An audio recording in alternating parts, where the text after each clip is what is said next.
stopping by, and if you've been here before, welcome back. Today we're playing Bravely Second. I'm also reading you guys a story because what we're doing in Bravely Second today isn't useful to anything at all. Not the plot, not anything. We are playing Chompcraft. We are crafting every chomp. That's not the music I want. I want Forest Dungeon for now.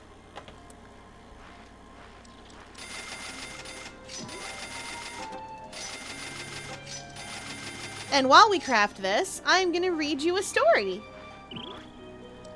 We chomp, we craft. Anyway, welcome in, everybody. Hi, Val. Hi, Kat. Hi, everyone. I thought you guys might be lurking while you do art and such. That Sybil Doodle is amazing. You're doing great. Now, I promised you all a story. I am going to read you all The Hound of Baskerville. Z, plural. It's multiple Baskervilles. Okay. It's going to be a great time. It's been a while since I've done something like this.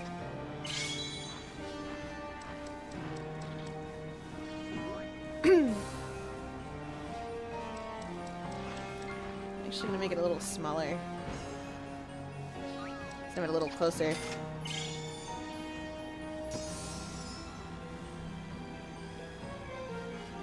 Mr. Sherlock Holmes, who was usually very late in the mornings, save upon those not infrequent occasions when he was up all night, was seated at the breakfast table. I stood upon the hearthrug and picked up the stick with which our visitor had left behind him the night before. It was a fine, thick piece of wood, bulbous-headed, of the sort which is known as a Penang lawyer. Just under the head was a broad silver band nearly an inch across, to James Mortimer, MRCS, from his friends of the CCH, was engraved upon it, with the date 1884.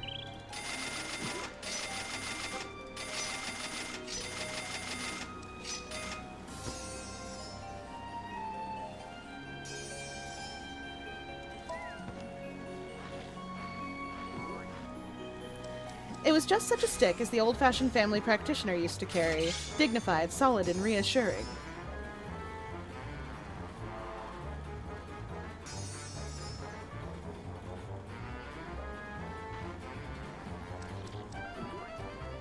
Well, Watson, what do you make of it?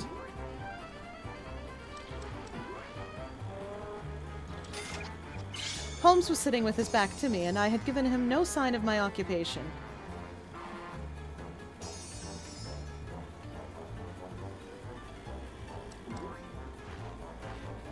How did you know what I was doing? I believe you have eyes in the back of your head.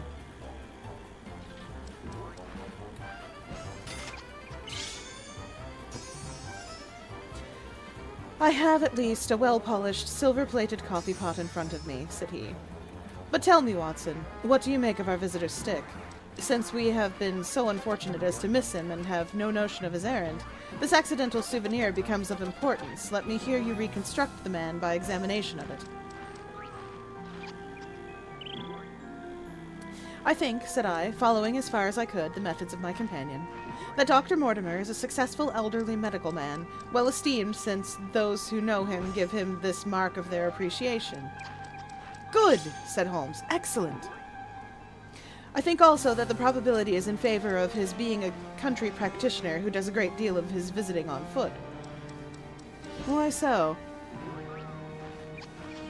Because this stick, though originally a very handsome one, has been so knocked about that I can hardly imagine a town practitioner carrying it. The thick iron ferrule is worn down, and it is evident that he has done a great amount of walking with it. Perfectly sound, said Holmes. And then again, there is the Friends of the CCH. I should guess that to be the something hunt, the local hunt to whose members he has possibly given some surgical assistance, which has made him a small presentation in return.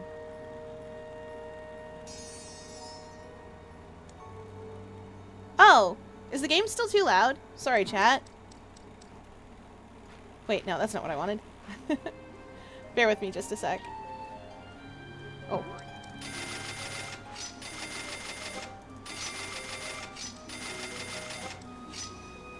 I forgot Bravely Default plays real loud. Has to be at like minus 25.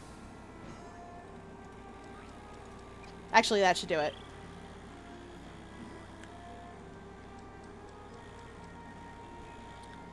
Where was I? Ah, yes. Really, Watson, you excel yourself, said Holmes, pushing back his chair and lighting a cigarette. I'm bound to say that in all the accounts which you have been so good as to give of my own small achievements, you have habitually underrated your own abilities. It may be that you are not yourself luminous, but you are a conductor of light. Some people without possessing genius have a remarkable power of stimulating it. I confess, my dear fellow, that I am very much in your debt.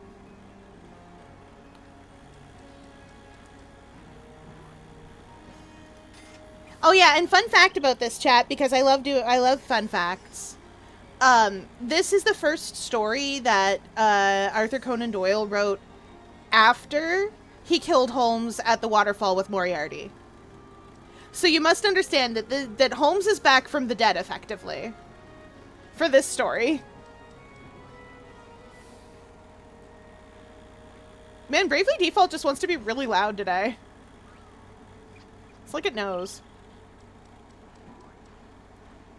He had never said as much before, and I must admit that his words gave me keen pleasure, for I had often been piqued by his indifference to my admiration and to the attempts which I had made to give publicity to his methods.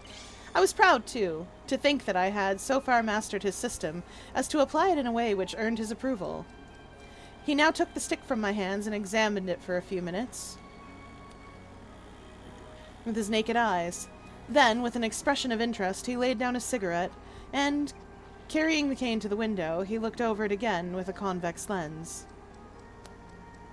Oh, whoopsie doodle.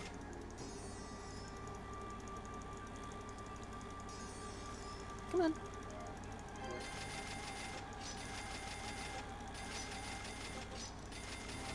Oh, shoot. Well. Interesting, though elementary, said he as he returned to his favorite corner of the settee. There are certainly one or two indications upon the stick. It gives us the basis for several deductions.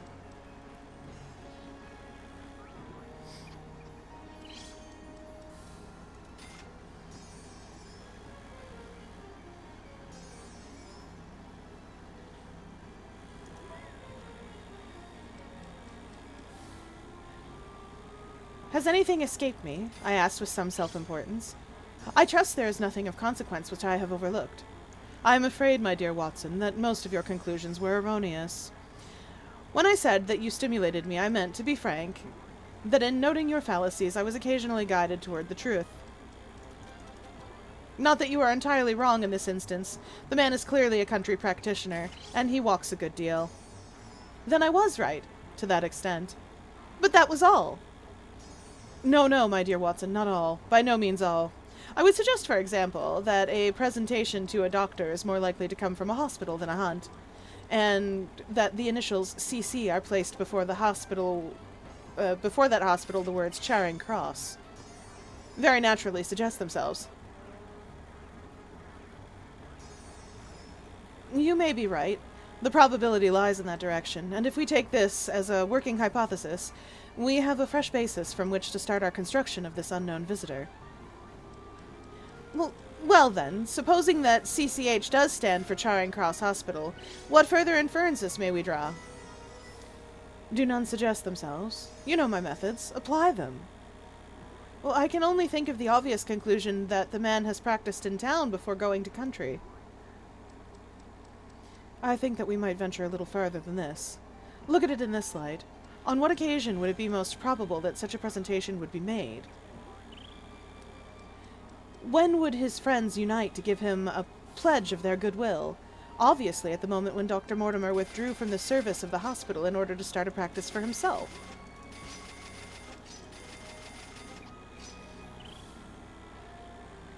We know there has been a presentation. We believe there has been a change from town hospital to a country practice. It is, then, stretching our inference too Is it then, stretching our inference too far, to say that the presentation was on the occasion of the change? Well, it certainly seems probable. Now, you will observe that he could not have been on the staff of the hospital, since only a man well established in a London practice could hold such a position, and such a one would not drift into the country. What was he then? Oh.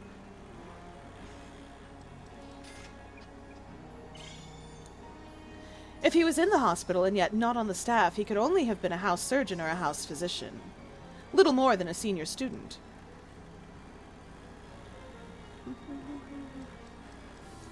Oops, too quick. Oh well. And he left 5 years ago. The date is on the stick.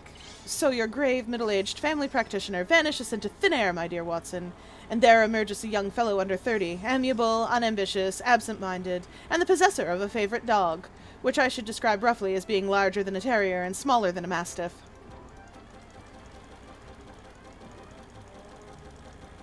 Ah, darn it. I laughed incredulously as Sherlock Holmes leaned back in his settee and blew little wavering rings of smoke up to the ceiling. As to the latter part, I have no means of checking you, said I, but at least it is not difficult to find out a few particulars about the man's age and professional career. From my small medical shelf... Where am I? There we are. From my small medical shelf, I took down the medical directory and turned up the name. There were several Mortimers, but only one who could be our visitor. I read his record aloud. Ah, darn it.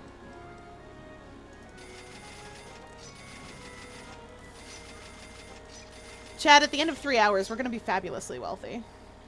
Mortimer, James, MRCS, 1882, Grimpen, Dartmoor, Devon, house surgeon from 1882 to 1884, at Charing Cross Hospital, winner of the Jackson Prize for Comparative Pathology, with essay entitled Is Disease a Reversion? Corresponding member of the Swedish Pathological Society, author of Some Freaks of Atavism, Lancet 1882, Do We Progress, Journal of Psychology, March 1883, medical officer for the parishes of Grimpen, Thorsley, and Highbarrow. Oh, you're trying to read? Well, too bad. I'm in the Great Ace Attorney game. I don't know if this is spoiler, but a certain consultative detective is there. Oh, I'm familiar with Sholmes.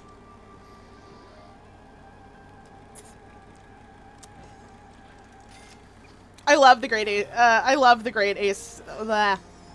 The Great Ace Attorney. Because we've got our Sherlock Holmes XP. They did name him Sherlock Holmes, but then the estate got all uppity. And was like, we didn't give you permission to name that Sherlock Holmes. And so they were like, alright, Sholmes it is. Herlock Sholmes.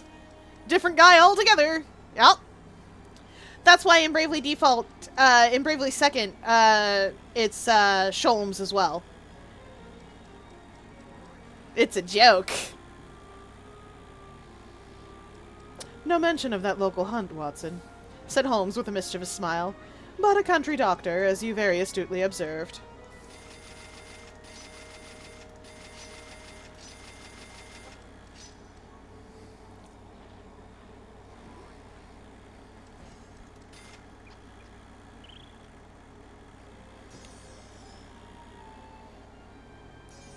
I think that I'm fairly justified in my inferences. As to the adjectives, I said, if I remember right, amiable, unambitious, and absent-minded.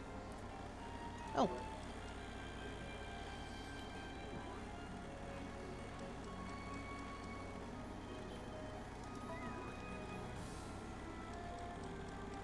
It is my experience that it is only an amiable man in this world who receives testimonials. Only an unambitious one who abandons a London career for the country, and only an absent-minded one who leaves his stick, and not his visiting card after waiting an hour in your room. And the dog? Has been in the habit of carrying this stick behind his master. Being a heavy stick, the dog has held it tightly by the middle, and the marks of his teeth are very plainly visible. The dog's jaw, as shown in the space between these marks, is too broad, in my opinion, for a terrier, and not broad enough for a mastiff. It may have been... Yes! By Jove, it is a curly-haired spaniel! He had risen and paced the room as he spoke. Now he halted in the recess of the window. There was such a ring of conviction in his voice that I glanced up in surprise. My dear fellow, how can you possibly be so sure of that?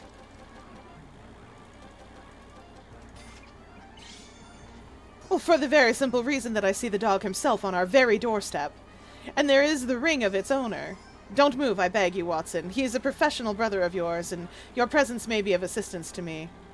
Now is the dramatic moment of fate, Watson, when you hear a step upon the stair, which is walking into your life, and you know not whether for good or ill. What does Dr. James Mortimer, the man of science, ask of Sherlock Holmes, the specialist in crime? Come in!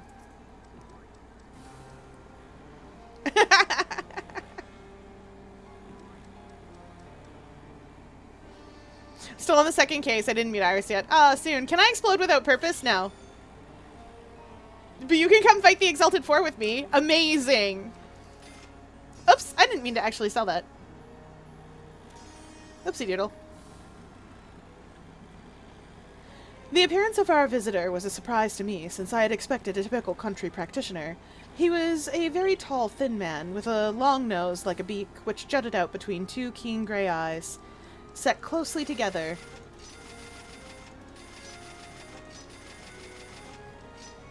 And sparkling brightly from behind a pair of gold-rimmed glasses. He was clad in a professional, but rather slovenly fashion, for his frock coat was dingy and his trousers frayed. Though young, his long back was already bowed, and he walked with a forward thrust of his head and a general air of peering benevolence. As he entered, his eyes fell upon the stick in Holmes's hand, and he ran towards it with an exclamation of joy. "I am so very glad," said he. "I was not sure whether I had left it here or in the shipping office. I would not lose that stick for the world." "A presentation, I see," said Holmes. "Yes, sir. From Charing Cross Hospital. From one or two friends there on the occasion of my marriage." "Dear, dear, that's bad," said Holmes, shaking his head. Dr. Mortimer blinked through his glasses in mild astonishment. Why was it bad?" "Well, only that you have disarranged our little deductions. Your marriage, you say?" "Well, yes, sir. I married and so left the hospital, and with it all hopes of a consulting practice. It was necessary to make a home of my own." "Come, come, we were not so far wrong after all," said Holmes. "And now, Dr. James Mortimer. Mr., sir, humble MRCS. A man of a precise mind, evidently. A dabbler in science, Mr. Holmes. A picker-up of shells on the shores of the great unknown ocean. I presume that it is Mr. Sherlock Holmes whom I am addressing and not... No, this is my dear friend, Dr. Watson." "Glad to meet you, sir. I've heard your name mentioned in connection with that of your friend."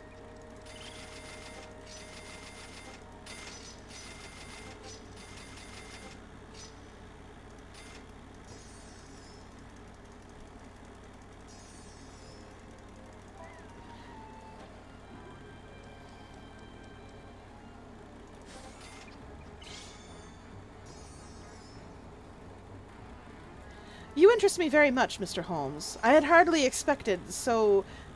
Oh,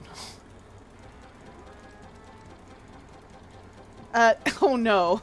Chat, this is a phrenology term, and I'm gonna take a second to remember how to pronounce it. I'd hardly expected so Darn it. Dolichocephalic. I'd hardly expected so dolichocephalic a skull, or such well-marked supraorbital development. Would you have any objection to my running my finger along your parietal fissure? A cast of your skull, sir, until the original is available, would be an ornament to any anthropological museum. It is not my intention to be fulsome, but I confess that I covet your skull."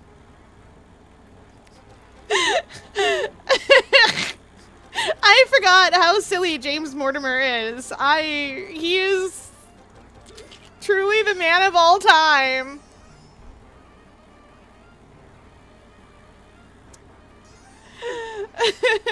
Did I hear objection? I want your skull, man! Can I have your skull? Sherlock Holmes waved our strange visitor into a chair. You are an enthusiast in your line of thought, I perceive, sir, as I am in mine, said he. I observe from your forefinger that you make your own cigarettes. Have no hesitation in lighting one. The man drew out paper and tobacco and twirled the one up in the other with surprising dexterity. He had long, quivering fingers as agile and restless as the antennae of an insect. Holmes was silent, but his little darting glances showed me the interest which he took in our curious companion. I mean, if I did just be like, can I have your skull? It would be so cool if I could have your skull. Like, you guys might not have seen Heathers the Musical, but I assure you that there is a line in there where one of the Heathers is asking the other, what do you think? Your face is perfectly...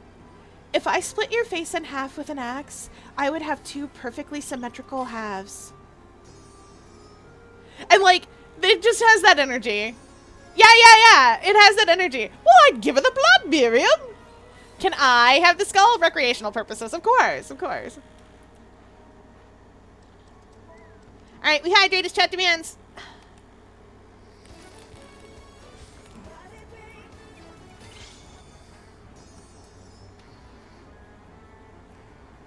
And a big stretch. I'll give you guys a body break in a second. I think I mixed it up. Oops. Maybe. No.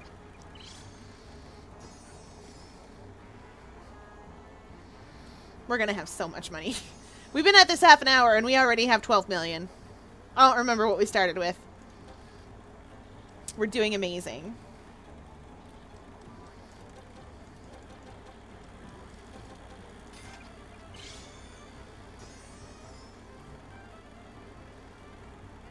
Let me just get through snack time.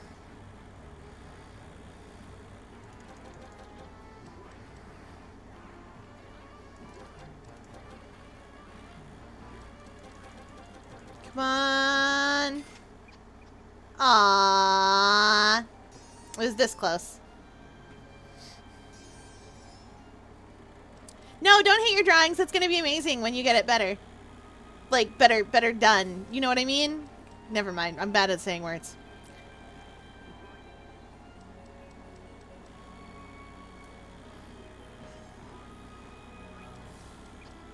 Holmes was silent, but his little darting glances showed me the interest which he took in our curious companion. I presume, sir, said he at last, that it was not merely for the purpose of examining my skull that you have done me the honor to call here last night and again today.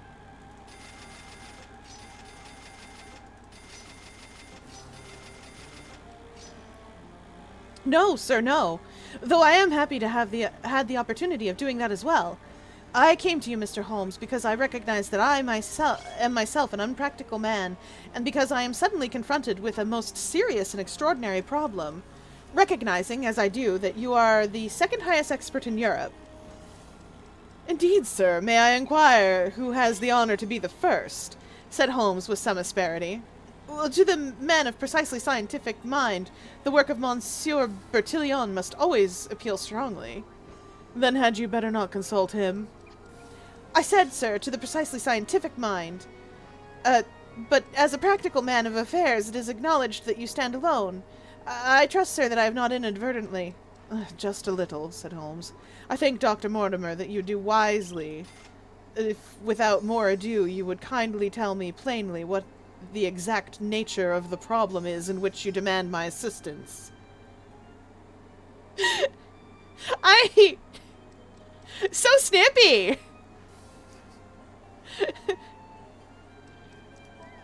You're the best in the business. You're the second best in the business. Who's better than me? What I mean is... Chat, to put that exchange in plain English is really funny. I can assure you that it's really funny.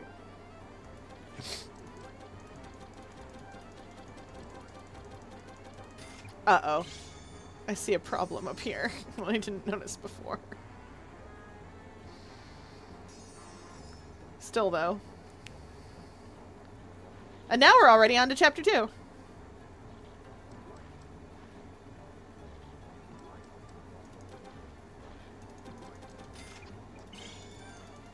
Turn it. Come on, Magnolia.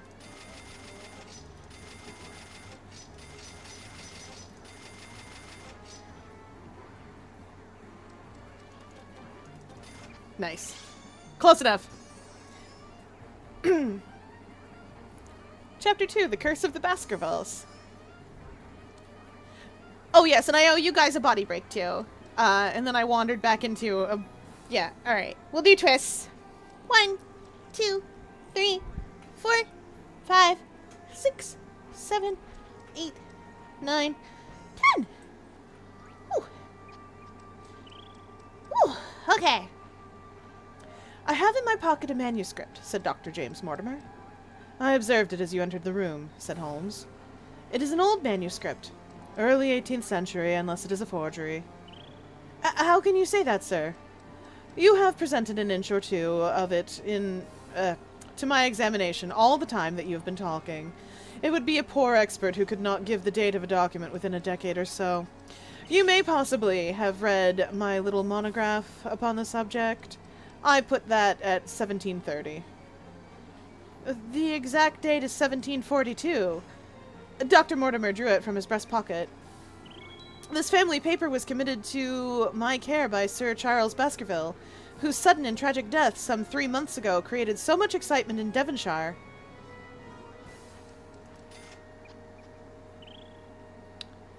I may say that I was his personal friend as well as his medical attendant.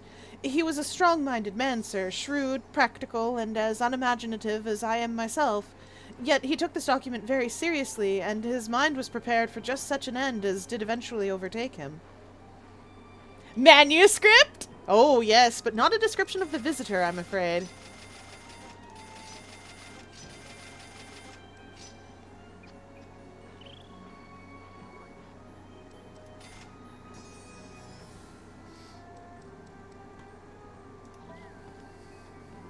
I'm gonna get it this time, chat.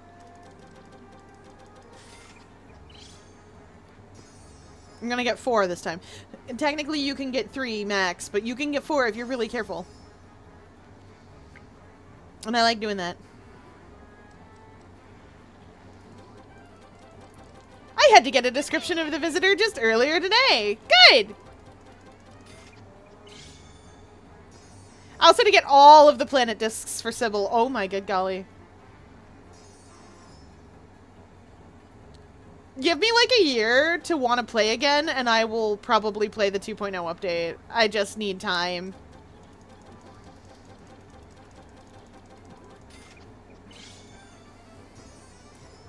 Nice. But the planetarium looks really cool, so worth it. Oh, a planetarium. Beautiful.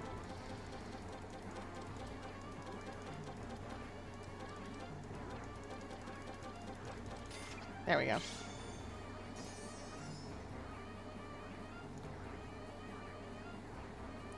Holmes stretched out his hand for the manuscript and flattened it upon his knee. You will observe, Watson, the alternative use of the long S and the short. It is one of the several indications which enabled me to fix the date. I looked over his shoulder at the yellowed paper and the faded script. At the head was written Baskerville Hall, and below, in large, scrawling figures, 1742. It appears to be a statement of some sort. Yes, it is a statement of a certain legend which runs in the Baskerville family. But I understand that is something more modern and practical upon which you wish to consult me. Most modern, a most practical, pressing matter, which must be decided within 24 hours, but the manuscript is short and is intimately connected with the affair. With your permission, I will read it to you. Oh boy, chat, we're gonna get to read it too. I sure hope the long and short S's aren't in here, because I don't know how to read those. Wait, yes I do. Long S's are actually just long S's. They're a double S sound. Like the estet.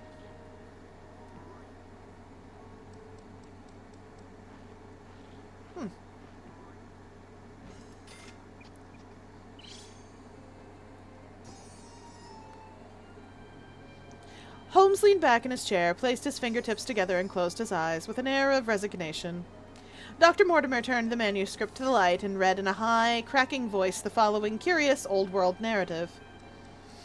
Bear with me, chat. We'll read that in just a second. I've got to feed my little Chompcrafters.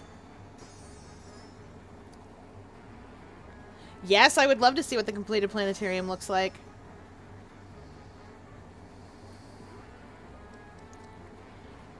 This manuscript is reasonable long, so I'm going to do it all in one go, so you'll have to bear with me.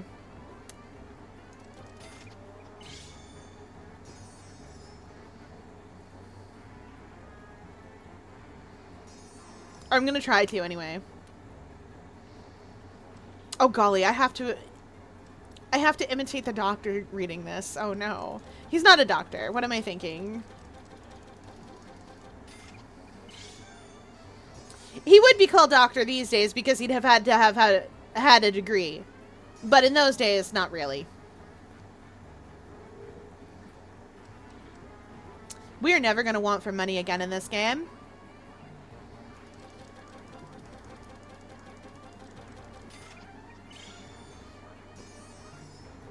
Okay.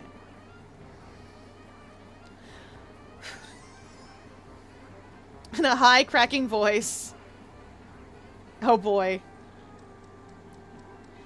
Of the origin of the Hound of the Baskervilles, there have been many statements, yet as I come in a direct line from Hugo Baskerville, and as I had the story from my father, who also had it from his, I have set it down with all the belief that it occurred, even as is here set forth. And I would have you believe, my sons, that the same justice which punishes sin may also most graciously forgive it, and that no ban is so heavy but that by prayer and repentance it cannot be removed. Learn then from this story not to fear the fruits of the past, but rather to be circumspect in the future, that those foul passions whereby our family has suffered so grievously may not again be loosed to our undoing.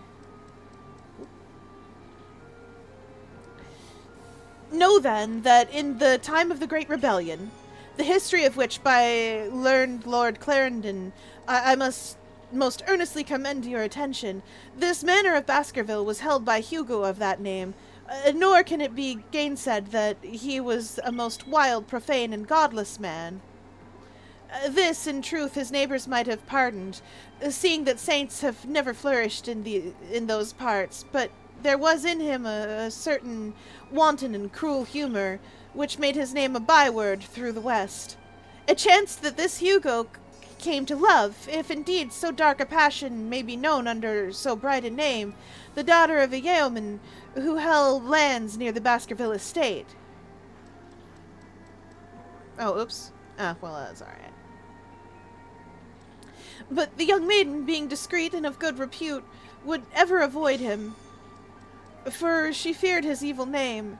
So it came to pass that one Michaelmas this Hugo, with 5 or 6 of his idle and wicked companions, stole down upon the farm and carried off this maiden, her father and brothers being from home, as he well knew.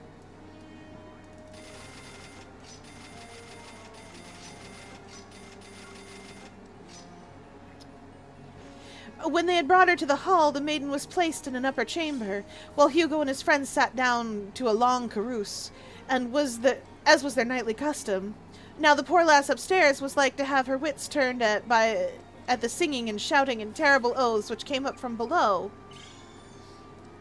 For they say that the words used by Hugo Baskerville, when he was in wine, were such as might blast the man who said them. At last, in the stress of her fear, she did that which might have daunted the bravest or most active man. For by the aid of the growth of ivy which covered, and still covers, the south wall, she came down from under the eaves, and so homeward across the moor, but being 3 leagues betwixt the hall and her father's farm.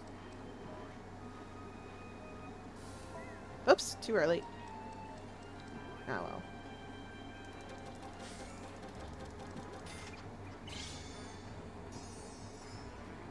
It chanced that some little time later Hugo left his guests to carry food and drink, with other worse things, perchance, to his captive, and so found the cage empty, and the bird escaped. Then, as it would seem, he became as one that hath a devil, for rushing down the stairs into the dining hall, he sprang upon the great table, flagons and trenchers flying before him, and he cried aloud before all the company that he would that very night render his body and soul to the powers of evil, if he might but overtake the wench. And while the revellers stood aghast at the fury of the man, one more wicked, or it may be more drunken than the rest, cried out that they should put the hounds upon her. Whereat Hugo ran from the house, crying to his grooms that they should saddle his mare and unkennel the pack. And giving the hounds a kerchief of the maid's, he swung them to the line, and so off full cry in the moonlight over the moor.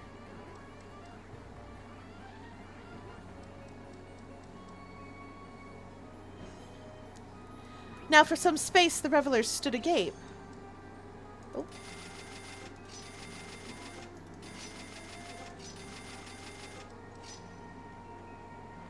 Aw. See ya, cat? Oh, there was a bot. Dang, ceaseless mods, turn your gaze upon this wretched bot. I love saying the words.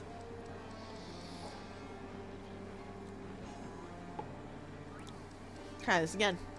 Now for some space the revellers stood agape, unable to understand all that had been done in such haste. But anon their bemused wits awoke to the nature of the deed which was like to be done upon the moorlands. Everything was now in an uproar, some calling for their pistols, some for their horses, and some for another flask of wine. But at length some sense came back to their crazed minds, and the whole of them, 13 in number, took horse and started in pursuit. The moon shone clear above them, and they rode swiftly abreast, taking that course which the maid must needs have taken if she were to reach her own home. They had gone a mile or two when they passed one of the night shepherds upon the moorlands, and they cried to him to know if he had seen the hunt. Oops, too early again. And the man, as the story goes, was so crazed with fear that he could scarce speak. But at last he said that he had indeed seen the unhappy maiden, with the hounds upon her track. But I have seen more than that, said he, for Hugo Baskerville passed me upon his black mare, and there ran mute behind him such a hound of hell as God forbid should ever be at my heels. So the drunken squires cursed the shepherd and rode onward, but soon their skins turned cold, for there came a galloping across the moor, and the black mare, dabbled with white froth, went past with trailing bridle and empty saddle.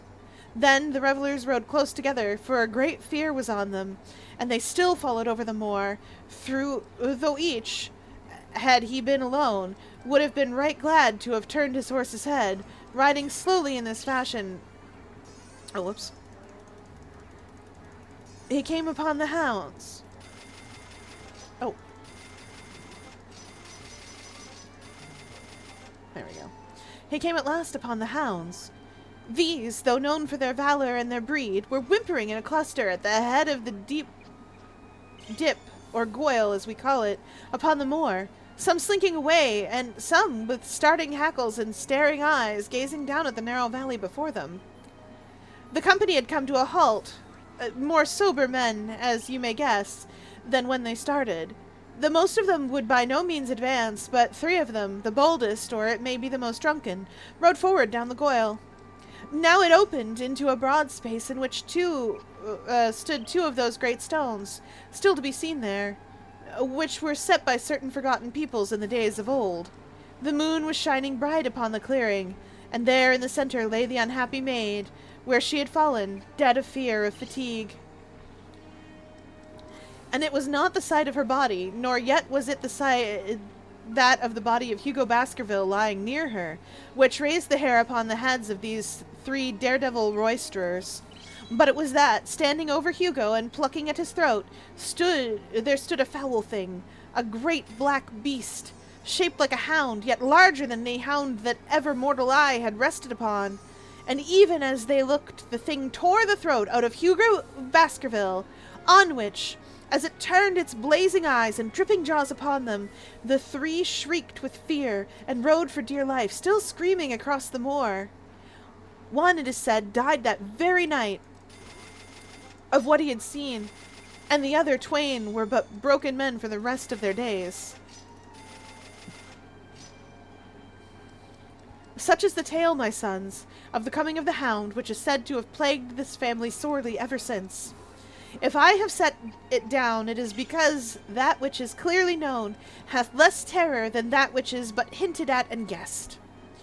Nor can it be denied that many of the family have been unhappy in their deaths, which have been sudden, bloody, and mysterious.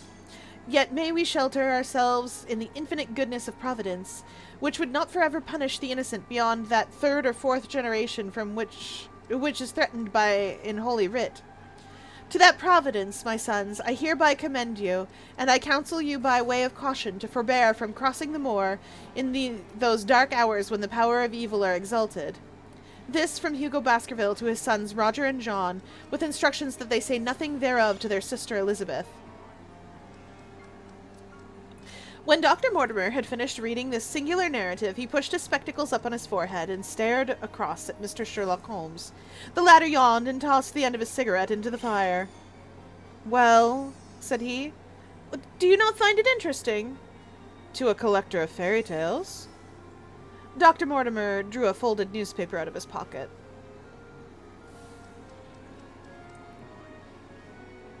"I don't think it deserves to go on the Tumblr." I'll be the judge of that, but a little later.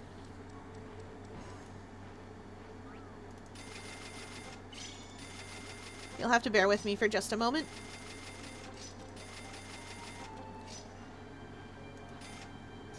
Yeet. Oh, shoot. I needed to let this one run down, too. Also, I have a little bit of leftover candy, because the storm wasn't as bad as it was made out to be. Or more accurately, it petered out. Which was very exciting. And I'm grateful for that because I didn't want it to be bad.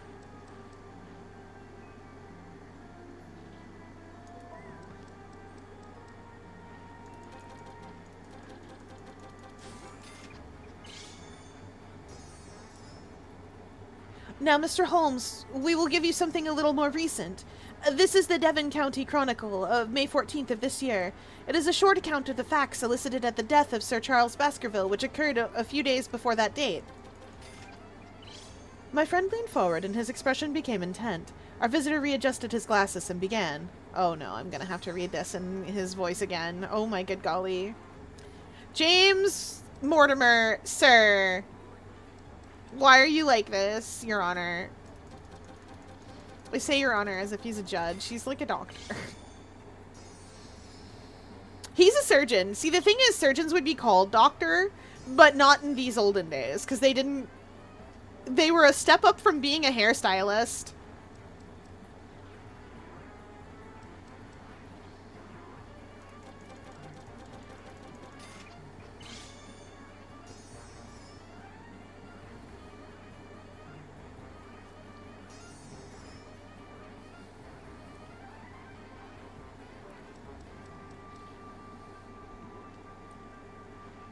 The recent sudden death of Sir Charles Baskerville, whose name has been mentioned as the probable Liberal candidate for Mid-Devon at the next election, has cast a gloom over the county. Though Sir Charles had resided at Baskerville Hall for a comparatively short period, his amiability of character and extreme generosity had won the affection and respect of all who had brought into contact with him. In these days of nouveau riche, it is refreshing to find a case where the scion of an old county No, I was right the first time. Ah, darn it. Of an old county family which has fallen upon evil days is able to make his own fortune and to bring it back with him, to restore the fallen grandeur of his line. Sir Charles, as it is well known, made large sums of money in South African speculation. More wise than those who go on until the wheel turns against them, he realized his gains and returned to England with them.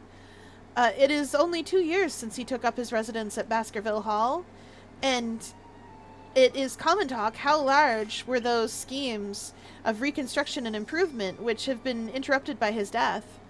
Being himself childless, it was his openly expressed desire that the whole countryside should, within his own lifetime, profit by his good fortune, and many will have personal reasons for bewailing his untimely end. His generous donations to local and county charities have been frequently chronicled in these columns. Oh, chat, in case you're wondering about the word county and its usage here, try and imagine that as the word state. That is the most accurate sort of way to think of that. State or province, if you're Canadian like me. Ah, darn it. I knew I was cutting it close with those two.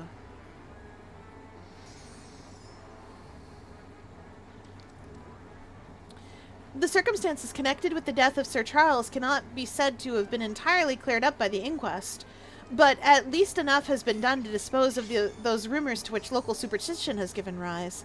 There's no reason whatsoever to suspect foul play or to imagine that death could be from any but natural causes. Sir Charles was a widower, and a man who may be said to have been in some ways of an eccentric habit of mind. In spite of his considerable wealth, he was simple in his personal tastes, and his indoor servants at Baskerville Hall consisted of a married couple named Barrymore, the husband acting as butler and the wife as housekeeper. Their evidence, corroborated by that of several friends, tends to show that Sir Charles's health had for some time been impaired, and points especially to some affection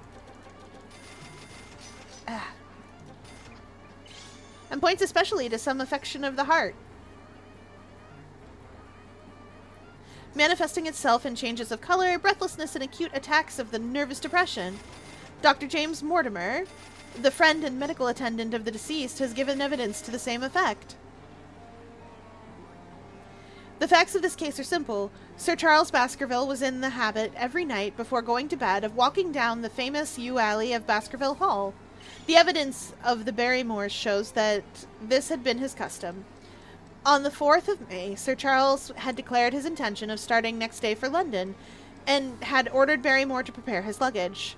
That night he went out as usual for his nocturnal walk, in the course of which he was in the habit of smoking a cigar. He never returned. At 12 o'clock, Barrymore, finding the hall door still open, became alarmed, and, lighting a lantern, went in search of his master. The day had been wet, and Sir Charles's footmarks were easily traced down the alley. Halfway down this walk there is a gate which leads out to the moor. There were indications that Sir Charles had stood for some time here. He then proceeded down the alley, and it was at the far end of it that his body was discovered. One fact, which had not been explained in the statement of Barrymore, that his master's footprints altered their character from the time he passed the moor gate, and that he appeared from thence onward to have been walking upon his toes. One Murphy, a gypsy horse dealer, was on the moor at no great distance at the time, but he appears by his own confessions to have been the worse for drink. He declares that he heard cries, but is unable to state from which direction they came. No signs of violence were to be discovered upon Sir Charles's person.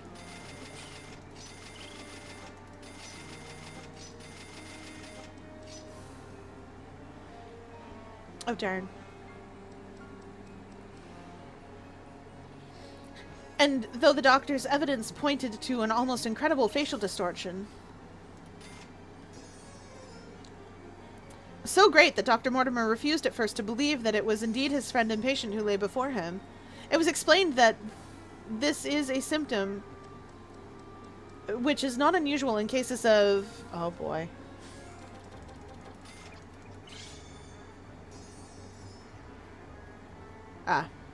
In cases of dyspnea and death from cardiac exhaustion.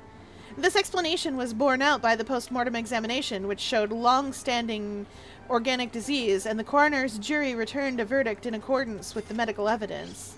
It is well that this is so, for it is obviously of the utmost importance that Sir Charles Eyre should settle the hall and continue the good work which has been so sadly interrupted. Had the prosaic finding of the coroner not finally put an end to the romantic stories which have been whispered in connections with the affair, it might have been difficult to find a tenant for Baskerville Hall. It is understood that the next of kin is Mr. Henry Baskerville, if he be still alive, the son of Sir Charles Baskerville's younger brother. The young man, when last heard of, was in America, and inquiries are being instituted with a view to informing him of his good fortune. Ah, they're gonna tell him he did good. I just got a whole bag of Jelly Ranchers. This is good. I love a whole bag of Jelly Ranchers. I've got a bunch of chocolate candy. and things because we didn't get through all of it for the trick-or-treaters, just most of it. Dr. Mortimer refolded his paper and replaced it in his pocket. Those are the public facts, Mr. Holmes, in connection with the death of Sir Charles Baskerville. I must thank you, said Sherlock Holmes, for calling my attention to a case which certainly presents some features of interest. I had observed some newspaper comment at the time, but I was exceedingly preoccupied by that little affair of the Vatican cameos, and in my anxiety to oblige the Pope, I lost touch with several interesting English cases. This article, you say, contains all the public facts? It does. Then let me have the private ones. He leaned back, put his fingertips together, and assumed his most impassive and judicial expression.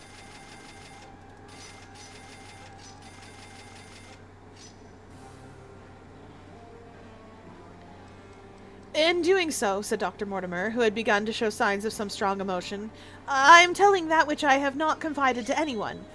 My motive for withholding it from the coroner's inquiry is that a man of science shrinks from placing himself in the public position of seeming to endorse a popular superstition. I had the further motive that Baskerville Hall, as the paper says, would certainly remain untenanted if anything were done to increase its already rather grim reputation. For both these reasons, I thought that I was justified in telling rather less than I knew, since no practical good could result from it. But with you, there is no reason why I should not be perfectly frank.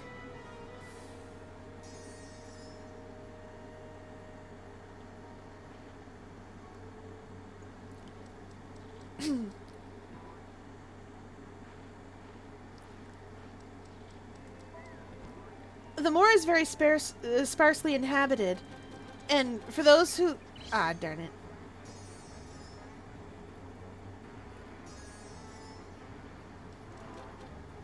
Maybe. And for those who live near each other are... The moor is very sparsely inhabited, and those who live near each other are thrown very much together. For this reason, I saw a good deal of Sir Charles Baskerville, with the exception of Mr. Frankland of Laughter Hall and Mr. Stapleton, the naturalist. There are no other men of education within many miles. Sir Charles was a retiring man, and the chance of his illness brought us together, and a community of interests in science kept us so. He had brought back much scientific information from South Africa, and many a charming evening we had spent together discussing the comparative anatomy of the Bushman and the Hottentot. I forgot that was a real thing that... I forgot, chat, that was a thing.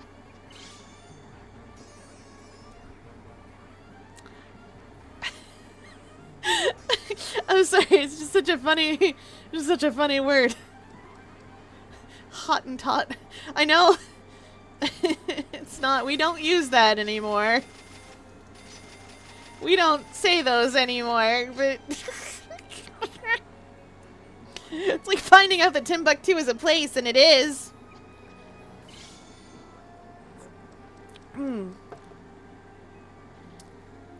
Within the last few months, it became increasingly plain to me that Sir Charles's nervous system was strained to the breaking point. He had taken this legend, which I have read you, exceedingly to heart, so much so, although he would walk in his own grounds, nothing would induce him to go out upon the moor at night. Incredible as it may appear to you, Mr. Holmes, he was honestly convinced that a dreadful fate overhung his family, and certainly the records which he was able to give of his ancestors were not encouraging. The idea of some ghastly presence constantly haunted him, and on more than one occasion he has asked me whether I had, on my medical journeys at night, ever seen any strange creatures or heard the baying of a hound. The latter question he put to me several times, and always with a voice vibrated with excitement.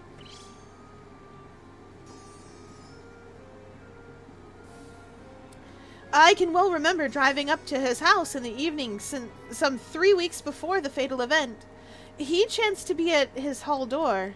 I had descended from my gig and was standing in front of him, when I saw his eyes fix themselves over my shoulder and stare past me with an expression of a most dreadful horror. Oops. I whisked round and had just time to catch a glimpse of something, which I took to be a large black calf passing the head of the drive.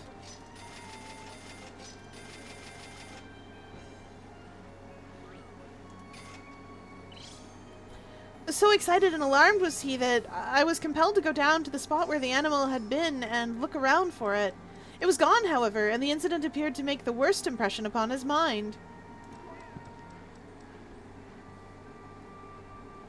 I stayed with him all the evening, and it was on that occasion, to explain the emotion which he had shown, that he confided to me to my keeping the narrative which I read to you when I came. I mention this small episode because it assumes some importance in view of the tragedy which followed, but I was convinced at the time that the matter was entirely trivial and that his excitement had no justification. It was at my advice that Sir Charles was about to go to London. His heart was, I knew, affected, and the constant anxiety in which he lived, however chimerical the cause of it might be, was evidently having a serious effect upon his health. I thought that a few months among the distractions of town would send him back a new man. Mr. Stapleton, a mutual friend, who was much concerned with this state of health, was of the same opinion.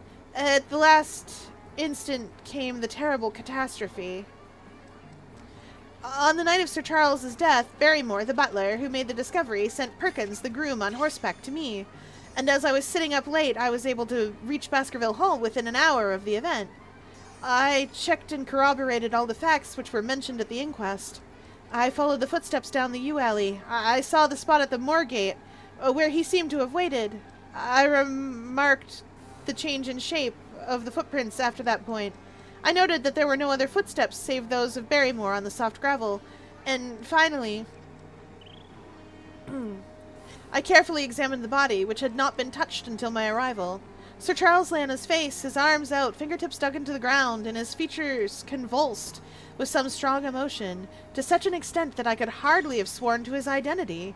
There was certainly no physical injury of any kind, but one false statement was made by Barrymore at the inquest. He said that there were no traces upon the ground round the body. He did not observe any, but I did. Some little distance off, but fresh and clear. Footprints? Footprints. A man's or a woman's? Dr. Mortimer looked strangely at us for an instant, and his voice sank almost to a whisper when he answered, Mr. Holmes, they were the footprints of a gigantic hound. Big dog! We love a big dog. I love a big dog. They're cute.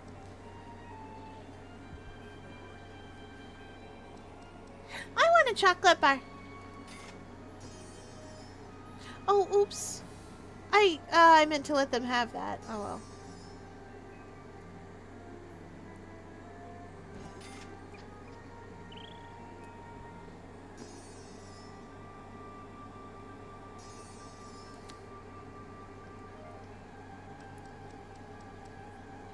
This will also be cutting it close with snack time.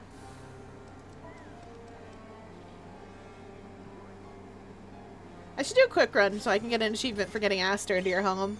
Yes! Aster seems cool. All the alchemists, astronomers seem cool.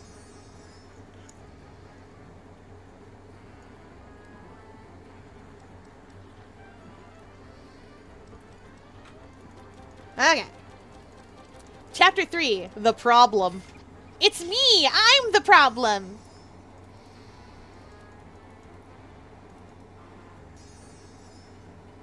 To get him, you need to talk to all of the astronomers and have less than 3 party members total.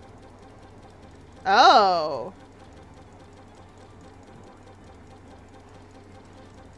So, like, you can't have 3 whole people in your house. Ooh.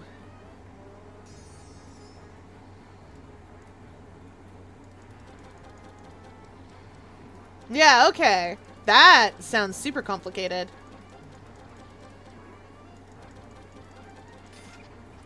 And presumably he's just like, yeah, I'll lend you a hand. You seem like you need it. Well, yeah, because you wouldn't be able to get... I guess you'd be able to get Lay, but... You'd be able to get Lay and Ratchild. And I think that's it.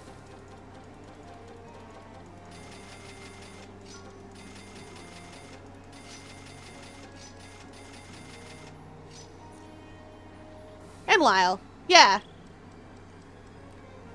Well, I was thinking of Joel, right? Because, like, Joel's, like, day 2. I confess at these words a shudder passed through me.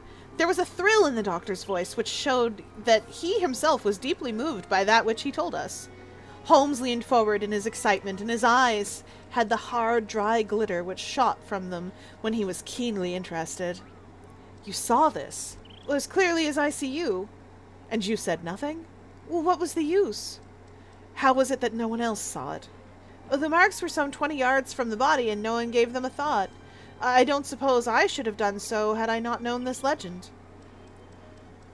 There are many sheepdogs on the moor. No doubt, but this was no sheepdog. You say it was large. Enormous. But it had not approached the body. No. What sort of night was it? Damp and raw, but not actually raining. No. What is the alley like? There are 2 lines of old yew hedge, 12 feet high and impenetrable. The walk in the center is about 8 feet across. Is there anything between the hedges and the walk? Yes, there's a strip of grass about 6 feet broad on either side.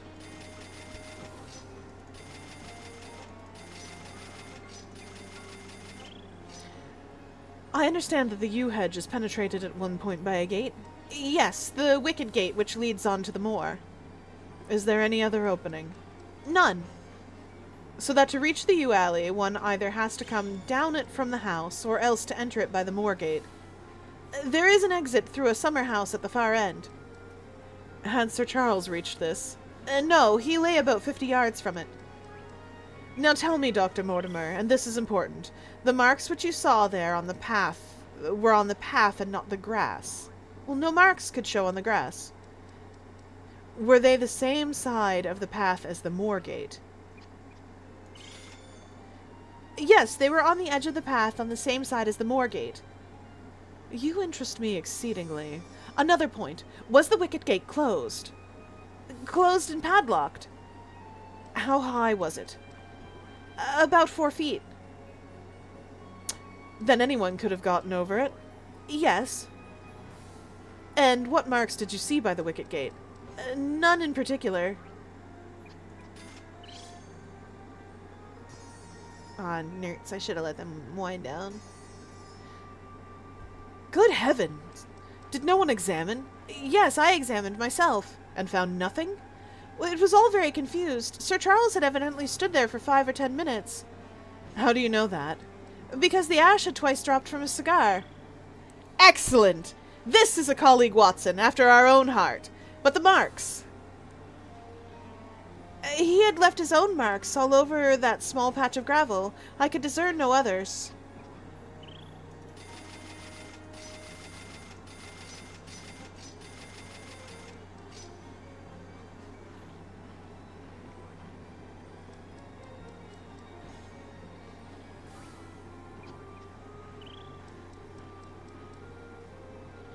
Yeah, we can do some yapping, but I am definitely going until midnight at least.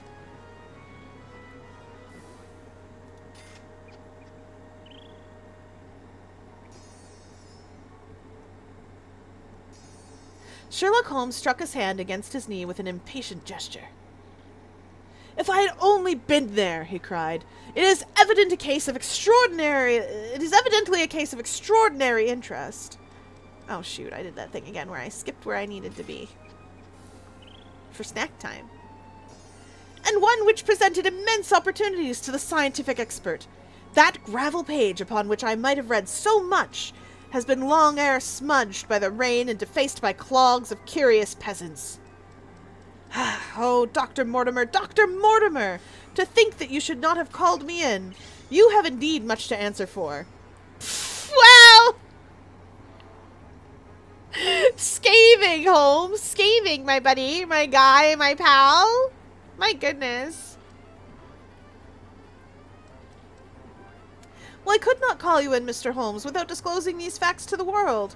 And I have already given my reasons for not wishing to do so. Besides! Why do you hesitate? There is a realm in which the most acute and most experienced of detectives are helpless.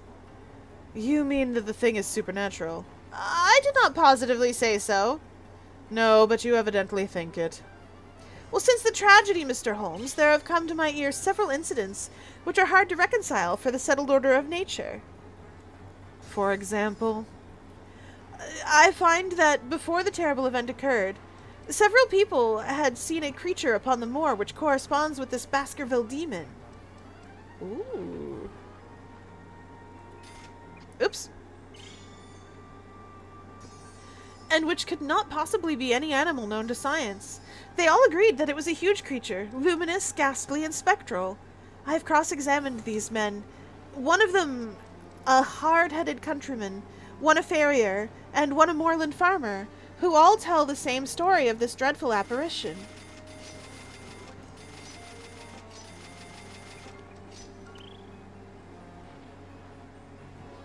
Exactly corresponding to the hellhound of the legend. I assure you that there is a reign of terror in the district, and that it is hardly man who will cross the moor at night. A hardy man who will cross the moor at night. And you, a trained man of science, believe it to be supernatural? I do not know what to believe. Holmes shrugged his shoulders. I have hitherto confined my investigations to this world, said he. In a modest way I have combated evil, but to take on the father of evil himself would, perhaps, be too ambitious a task. Yet you must admit that the footmark is material. Well, the original hound was material enough to tug a man's throat out, and yet he was diabolical as well. I see that you have quite gone over to the supernaturalists. But now, Dr. Mortimer, tell me this. If you hold these views, why have you come to consult me at all? You tell me in the same breath that it is useless to investigate Sir Charles's death, and that you desire me to do it. Well, I did not say I desired you to do it. Then how can I assist you?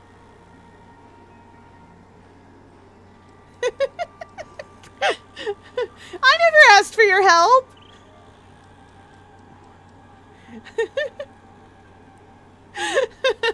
I love this man. He's ridiculous. 10 out of 10. I forgot how silly James Mortimer is. Oopsie doodle.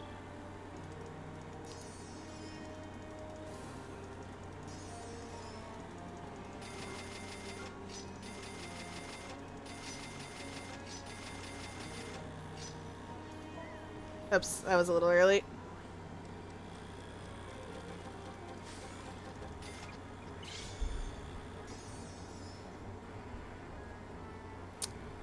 Then how can I assist you? Well, by advising me as to what I should do with Sir Henry Baskerville, who arrives at Waterloo Station. Dr. Mortimer looked at his watch. In exactly 1 hour and a quarter. He being the heir? Well, yes, on the death of Sir Charles we inquired for this young gentleman, and found that he had been farming in Canada. Yay, Canada mentioned! I love when Canada mentioned. I like when my home mentioned. From the accounts which have reached us, he is an excellent fellow in every way. I speak now not as a medical man, but as a trustee and executor of Sir Charles's will. There is no other claimant, I presume? None. The only other kinsman whom we have been able to trace was Roger Baskerville, the youngest of 3 brothers, of whom poor Sir Charles was the elder. The second brother, who died young, is the father of this lad Henry.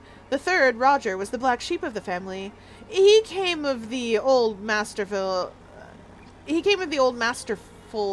Baskerville strain, and was the very image, they tell me, of the family picture of old Hugo. He made England too hot to hold him, fled to Central America, and died in 1876 of yellow fever. Henry is the last of the Baskervilles. In 1 hour and 5 minutes I meet him at Waterloo Station. I have had a wire that he arrived at Southampton this morning. Now, Mr. Holmes, what would you advise me to do with him?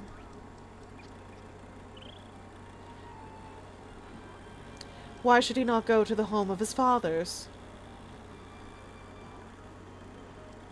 Well, it seems natural, does it not?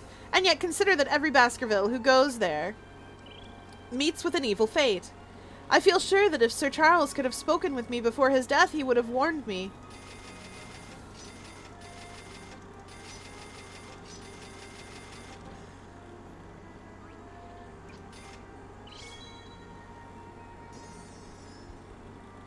He would have warned me against bringing this, the last of the old race, and the heir to great wealth, to that deadly place. And yet it cannot be denied that the prosperity of the whole poor, bleak countryside depends upon his presence.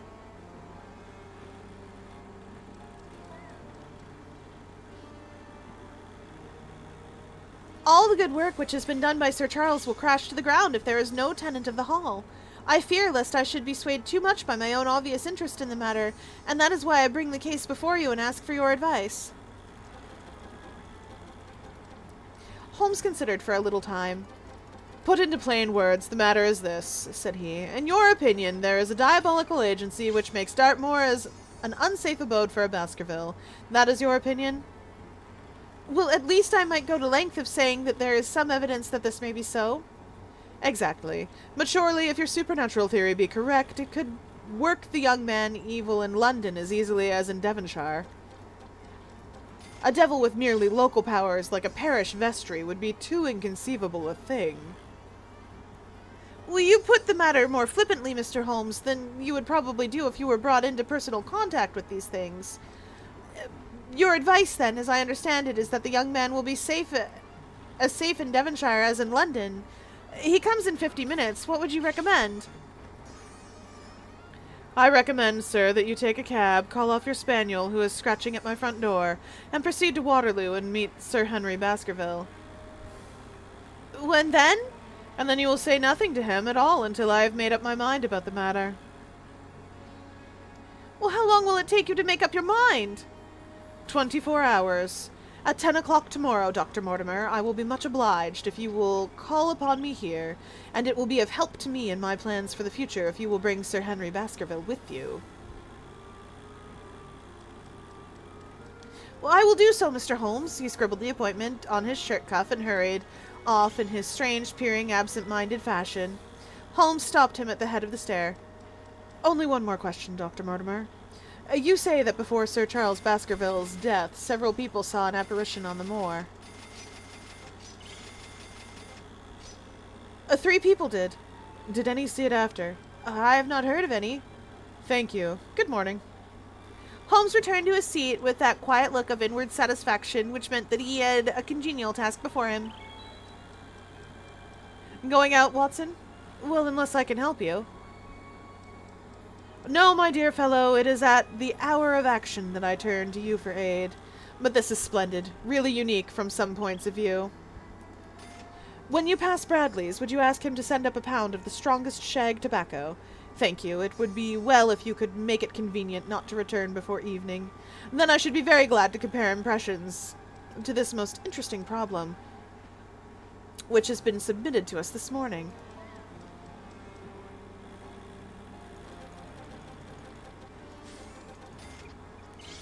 I knew that seclusion and solitude were very necessary for my friend in those hours of intense mental concentration, during which he weighed every particle of evidence, constructed alternative theories, balanced one against the other, and made up his mind as to which points were essential and which immaterial. I therefore spent the day at my club and did not return to Baker Street until evening. It was nearly 9 o'clock when I found myself in the sitting room once more. I'm delighted. Chad, I know I'm not being very active with you, but I am delighted. I love this story. It's been a long time.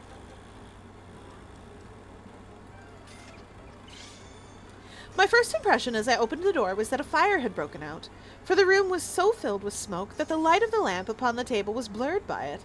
As I entered, however, my fears were set at rest, for it was the acrid fumes of strong coarse tobacco which took me by the throat and set me coughing. Through the haze I had a vague vision of Holmes in his dressing gown, coiled up in an armchair, with his black clay pipe between his lips. Several rolls of paper lay around him. "Caught cold, Watson?" said he. "No, it's this poisonous atmosphere." "I suppose it is pretty thick, now that you mention it." "Thick? It is intolerable." "Open the window, then. You've been at the club all day, I perceive." "My dear Holmes!" "Am I right?" "Certainly, but how?"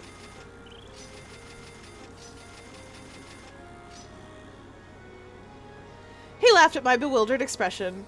There is a delightful freshness about you, Watson, which makes it a pleasure to exercise any small powers which I possess at your expense. A gentleman goes forth on a showery and merry day. He returns immaculate in the evening, with the gloss still on his hat and his boots. He has been a fixture, therefore, all day. He is not a man with intimate friends. Where, then, could he have been? Is it not obvious? Well, it is rather obvious.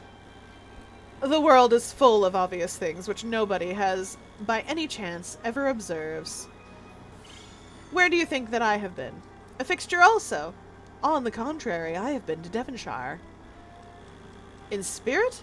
Exactly. My body has remained in this armchair and has, I regret to observe, consumed in my absence 2 large pots of coffee and an incredible amount of tobacco. After you left, I sent down to Stamford's for the ordnance map of this portion of the moor, and my spirit has hovered it all day. I flatter myself that I could find my way about. A large-scale map, I presume. Very large. He unrolled one section and held it over his knee. Here you have the particular district which concerns us. That is Baskerville Hall in the middle, with a wood round it. It's okay, we're chillin'. Or at least I am. I'm glad. It seemed like a chill night. I gave out candy to trick-or-treaters all day, and it was a lot of fun, and I like them. They're fun. Best costumes include the little kid that came up as Rumi. She was knee-high to a grasshopper, and I had to hold the bucket up for her because she was too small. I was very excited.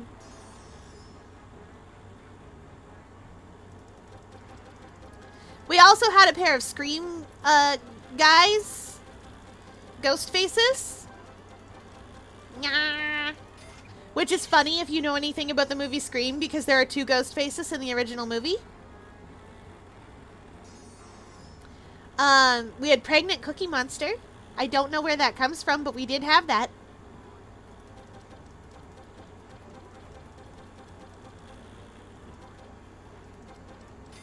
A lot of Minecraft. I had more than one Minecraft creeper show up on my doorstep, and I got very scared because I understand they're very scary. They didn't make the noise, though, so it was okay.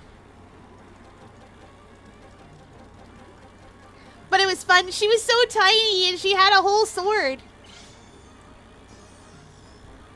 She had her little sword. It was really cute.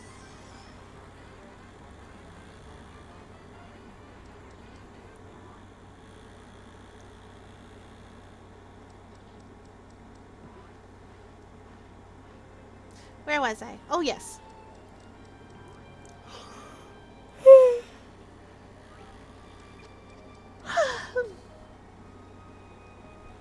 One year I'm going to get to hand out full-size candy bars. You are! You can do that. When you grow up to be an adult, you can just do that.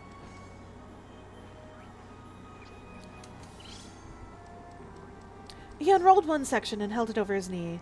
Here you have the particular district which concerns us. That is Baskerville Hall in the middle, with a wood round it. Exactly. I fancy the yew alley, though not marked under that name, must stretch along this line, with the moor, as you perceive, upon the right of it. This clump of buildings here is the hamlet of Grimpen.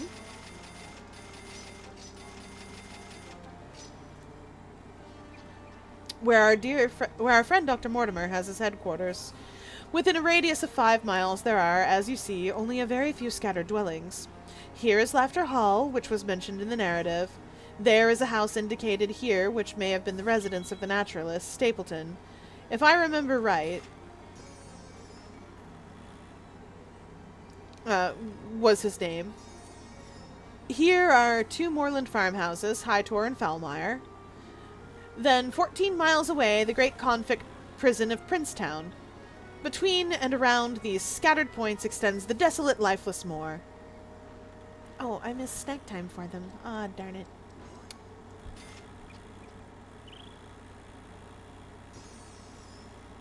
This, then, is the stage upon which tragedy has been played, and upon which we may help to play it again. Well, it must be a wild place. Yes, the setting is a worthy one. If the devil did desire to have a hand in the affairs of men... Uh-oh.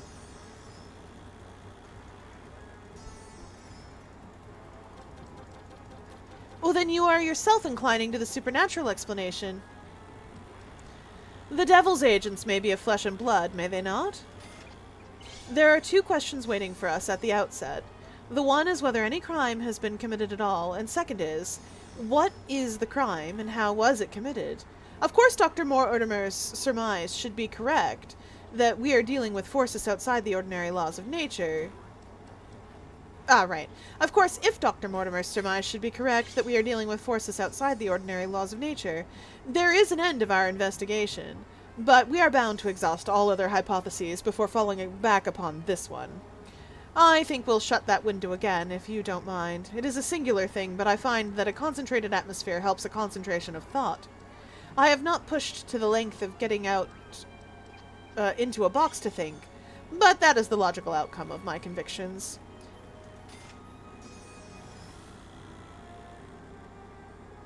Have you turned this case over in your mind? Yes, I've thought a good deal of it in the course of the day. What do you make of it? Well, it is very bewildering. It has certainly a character of its own. There are points of distinction about it. That change in the footprints, for example. What do you make of that? Mortimer said that the man had walked on tiptoe down that portion of the alley. He only repeated what some fool had said at the inquest. Why should a man walk on tiptoe down the alley? What then? He was running, Watson. Running desperately, running for his life, running until he burst his heart and fell dead upon his face. Well, running from what? Well, there lies our problem. There are indications that the man was crazed with fear before he ever began to run. Well, how can you say that? I am presuming that the cause of his fears came to him across the moor. If that were so, and it seems most probable, only a man who had lost his wits would have run from the house instead of towards it. If the gypsy's evidence may be taken as true, he ran with cries for help in the direction where help was least likely to be. Then again, whom was he waiting for that night? And why was he waiting for them in the yew alley rather than in his own house? You think he was waiting for someone? Well, the man was elderly and infirm. We can understand his taking an evening stroll, but the ground was damp and the night inclement. Is it natural that he should stand for 5 or 10 minutes, as Dr. Mortimer, with more practical sense than I should have given him credit for, deduced from the cigar ash?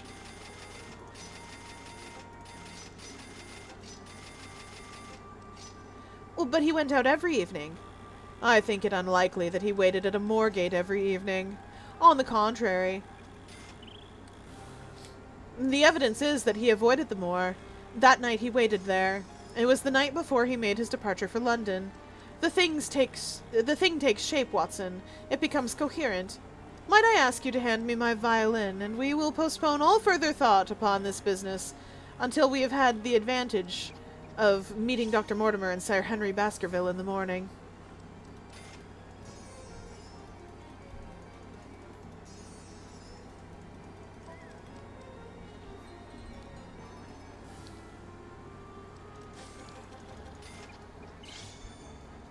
Oh. We're on to chapter 4 anyway, so we hydrate as chat demands.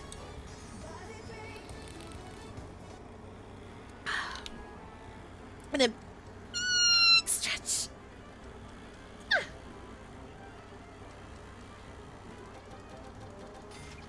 And for body break, we'll do some arm circles.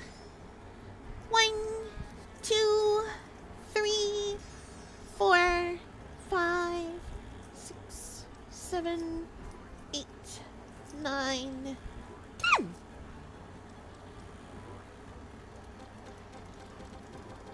Well, I think I need a little more hydration.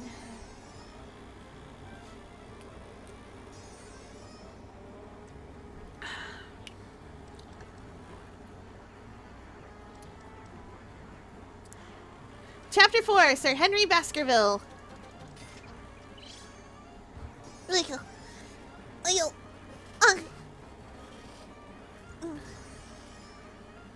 We are going to be so wealthy, chat. We are only an hour into this. We are going to be super wealthy. Oh, it's Friday. I know where we're going when we go. Our breakfast table was cleared early, and Holmes waited in his dressing gown for the promised interview. Our clients were punctual to their appointment, for the clock had just struck 10 when Dr. Mortimer was shown up, followed by the young baronet. I don't know if you're supposed to pronounce it baronet or baronet, so I'm just going to keep calling it baronet, because I think that's fun.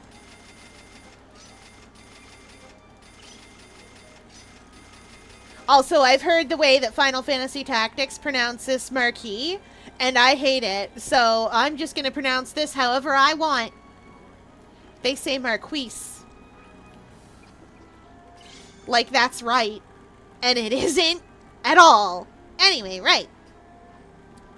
The latter was a small, alert, dark-eyed man about 30 years of age, very sturdily built, with thick black eyebrows and a strong, pugnacious face. He wore a ruddy-tinted tweed suit and had the weather-beaten appearance of one who had spent most of his time in the open air. And yet, there was something in his steady eye and the quiet assurance of his bearing which indicated the gentleman. So chat, what I need you to understand about Sir Henry Baskerville is that, accepting that he isn't bald, what you should be picturing is Danny DeVito.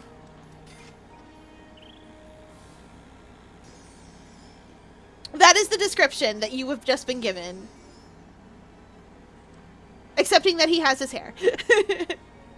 And I think that's just the funniest thing. You gotta understand, very sturdily built with thick black eyebrows and a strong pugnacious face. When they say a strong pugnacious face, what they mean is just like pugnacious is like, just trust me when I say Danny DeVito. I don't know how to define the word pugnacious. Because I don't do the dictionary definition good, and I don't know how to explain. But here we are. Oops, I should have let them finish the next one.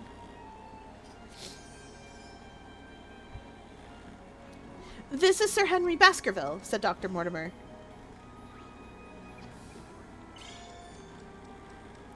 Why, yes, said he, and the strange thing is, Mr. Sherlock Holmes, that if my friend here had not proposed coming round to you this morning, I should have come on my own account. I understand that you think out little puzzles, and I've had one this morning which wants more thinking out of me than I am able to give it.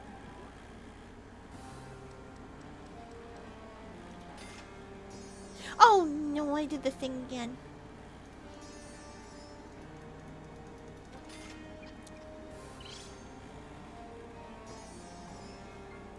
Pray take a seat, Sir Henry. Do I understand you to say that you have yourself had some remarkable experiences since you arrived in London? That was too early. Oops. Well, nothing of much importance, Mr. Holmes. Only a joke, as like as not. It was this letter, if you can call it a letter, which reached me this morning. He laid an envelope upon the table, and we all bent over it. It was of common quality, grayish in color. The address, Sir Henry Baskerville, Northumberland Hotel, was printed in rough characters, the postmark Charing Cross, and the date of posting preceding the evening. Oh, right, I should explain this one, chat. Letters, in the olden days, were delivered multiple times a day. If you were very, very wealthy, sometimes they could be delivered, like, sometimes you just had a guy who did that for you because you didn't have text messages. And that's what they did. Instead of going round, they would write a little letter and they would send it with a guy, and that guy would take it, and the post was delivered like 4 times a day. Once in the morning, once roughly at midday, once in sort of the later afternoon, and once in the evening. The evening generally being around like 7 or 8 o'clock.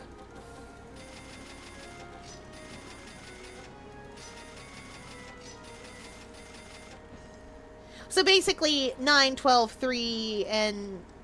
Wait, 9, 12, 3, and 6, I think? And maybe one more. Or maybe I'm missing one. Or adding one where it doesn't belong. But whatever. The important thing is letters got delivered a lot. That's what's going on here. Also, they didn't have postal codes or zip codes or anything like that in those days because they didn't need them.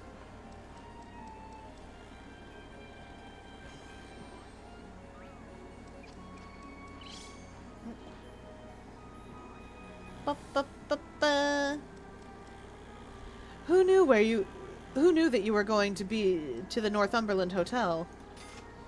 Said Holmes, glancing keenly across at our visitor.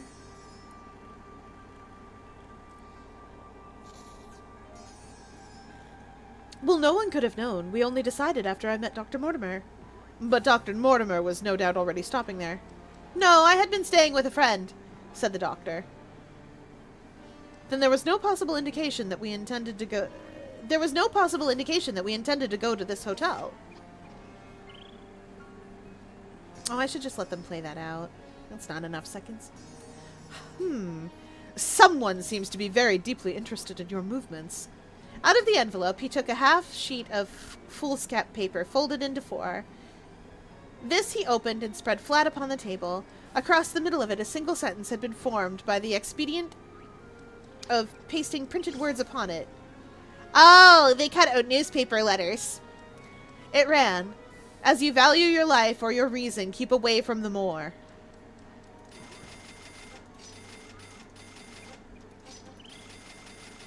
They did the cut out the letters in the newspaper thing and pasted it on so they didn't have handwriting. Also, handwriting analysis was huge in the olden days. They loved doing that stuff. It didn't work, but they loved it. You must understand, people loved it. Now the word more only was printed in ink. It would have to be because you couldn't get a whole word out of the newspaper. Now, said Sir Henry Baskerville, perhaps you will tell me, Mr. Holmes, what in thunder is the meaning of that, and who is it that takes so much interest in my affairs? What do you make of it, Dr. Mortimer? You must allow that there is nothing supernatural about this, at any rate. Well, no, sir, but it might very well come from someone who was convinced that the business is supernatural. What business? Asked Sir Henry sharply. It seems to me that all you gentlemen know a great deal more than I do about my own affairs. You shall share our knowledge before you leave this room, Sir Henry. I promise you that, said Sherlock Holmes. We will confine ourselves, for the present, with your permission, to this very interesting document, which must have been put together and posted yesterday evening. Have you yesterday's Times, Watson? It's here in the corner. Might I trouble you for it? The inside page, please, with the leading articles. He glanced swiftly over it, running his eyes up and down the columns. Capital article, this on free trade. Permit me to give you an extract from it. You may be cajoled into imagining that your own special trade, or your own industry, will be encouraged by a protective tariff, but it stands to reason that such legislation must, in the long run, keep away wealth from the country, diminish the value of our imports, and lower the general condition of life on this island. Hey, Chad, it's topical. 200 years ago, and it's topical today.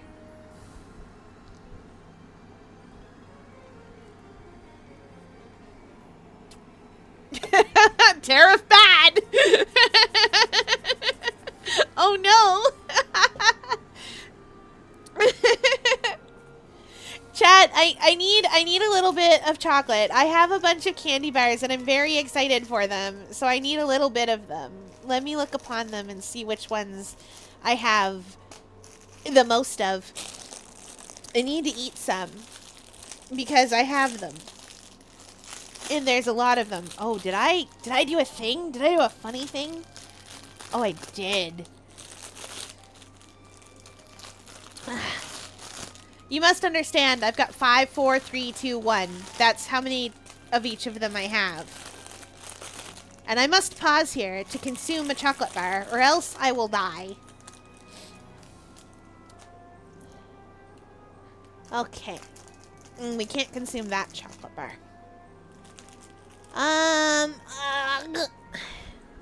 It will be caramel. I'm gonna burn this civil drawing. Don't. I would prefer if you did not. Also, it is digital. Please don't. You could print it out, I suppose. And then burn that.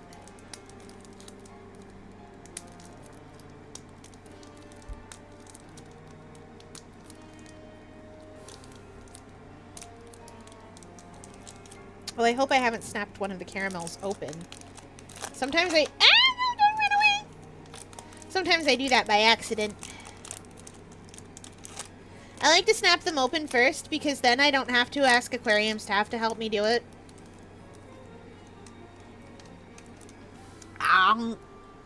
Chocolate. No! All your hard work, don't delete it.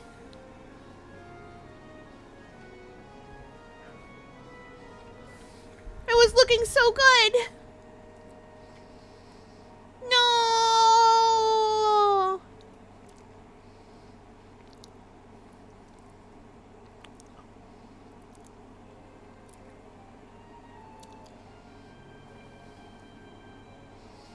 It's so good, though. You got a planetarium and the visitor's eye over there and the spotlight of it all, and she ain't right.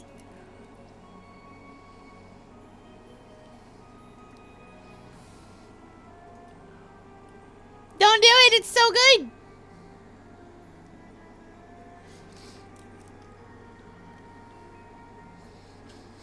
No, it's good.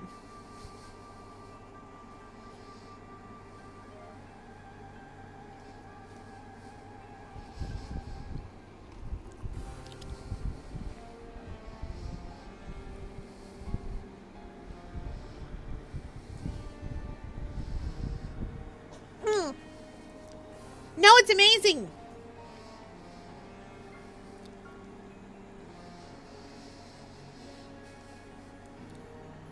Val out here like, oh, my art isn't any good. No, lies. Your art's amazing. Also, it's been like an hour in Chompcraft. I think we can afford to change the music.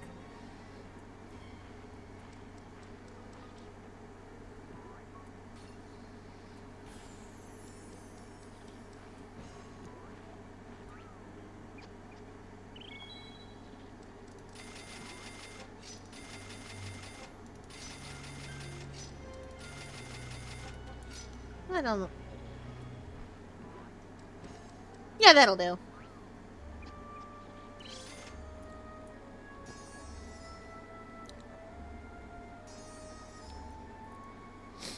What do you think of that, Watson? Cried Holmes in high glee, rubbing his hands together with satisfaction.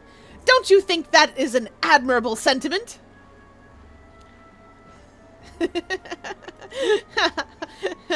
Arthur Conan Doyle being like, hey, don't you think that's right? Dr. Mortimer looked at Holmes with an air of professional interest, and Sir Henry Baskerville turned a pair of puzzled dark eyes upon me. Well, I don't know much about the tariff and things of that kind, said he, but it seems to me that we've got a bit off the trail so far as the note is concerned. On the contrary, I think we are particularly hot upon the trail, Sir Henry.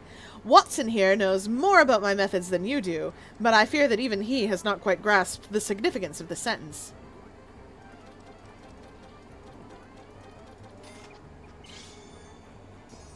Hi, Omnax! Welcome in! I'm playing Chompcraft on the side while I read a story. It's the Hound of Baskervilles. We've just got to the part where Sir Henry has shown up, the last heir to the Baskerville fortune. Oh! And thank you for the follow. All my follows are anonymous because I believe in lurkers' rights. Thank you. Anyway, even though they're anonymous, you guys know the deal. They still help the channel. They still make it grow. They still make people do more. I do more. You know what I mean? Make more this. Yeah. We did it. Congratulations, Chad. I got through that sentence mostly.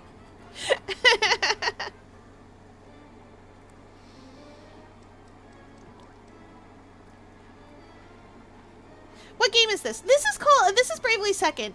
Now, admittedly, what I'm doing here is actually a mini game within the game. This is called Chompcraft. It is a mini game within the game that you unlock partway through. These chomp points, because I've unlocked all of the mini game, can be traded in for the currency in the actual game. So what we're doing here is grinding out money. Usually I stop stream partway through, or well, stop partway through doing stuff in stream, and then just grind this stuff out for like 5-10 minutes. But as you can see, we've been at this for about an hour. And a little bit.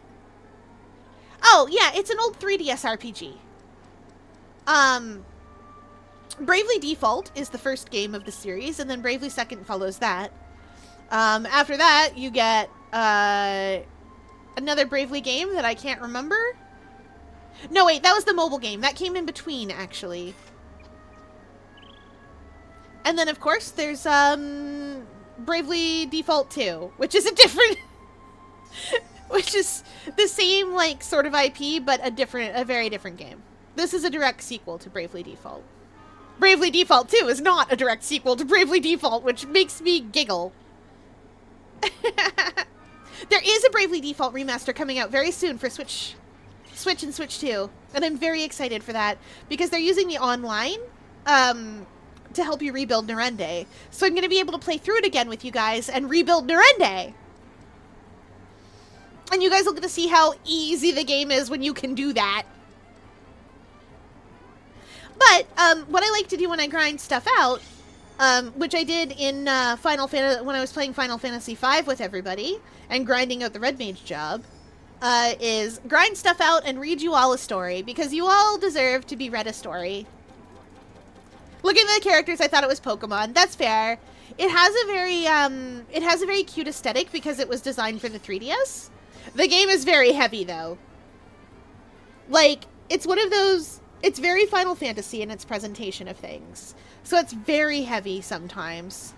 There are times in this game where there are no good choices to be made. Ah, darn it. Is this a horror game? No. Technically not. I play some horror games. This isn't one of them.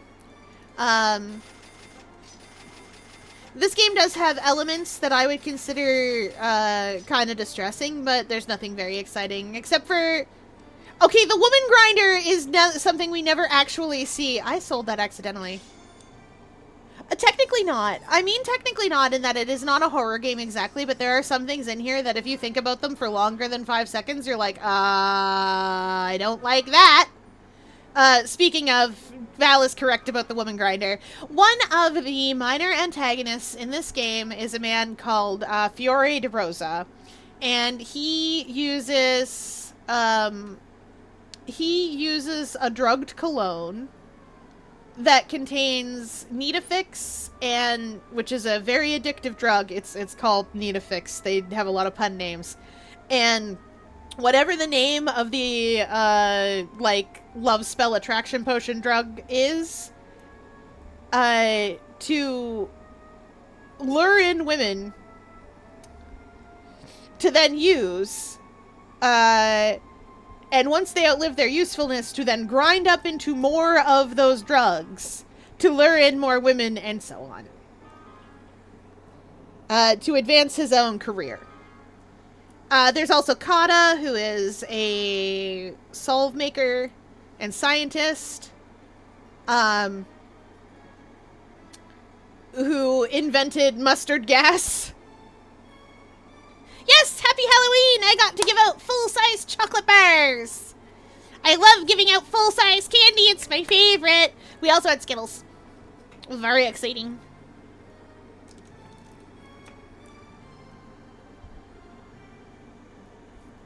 Yeah! We had, tropical Skittles and berry Skittles. Last year we had regular Skittles too, but I didn't have the big boxes this year.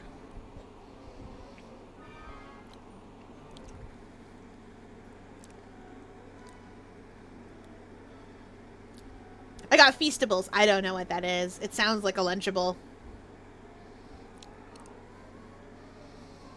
Wait, maybe I do know what that is. That's not the Mr. Beast one, is it? Chad, I have a passing understanding of who Mr. Beast is, but only from lawsuits. You must understand, I'm a 4 centimeters tall. It is the Mr. Beast one. Amazing. You must understand, I'm only 4 centimeters tall and I live in an aquarium. I have a passing understanding of who Mr. Beast is. And I'm given to understand that Feastables may not be the most healthy object to eat. But provided you got one that was good. Good job.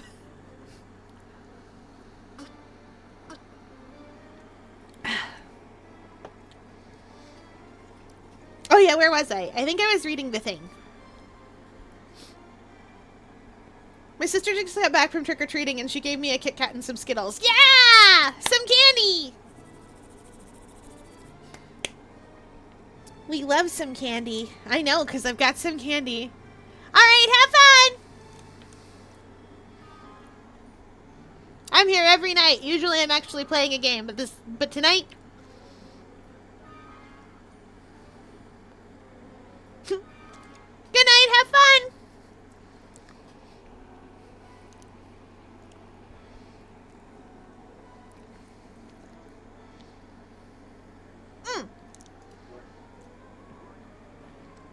Right, where was I?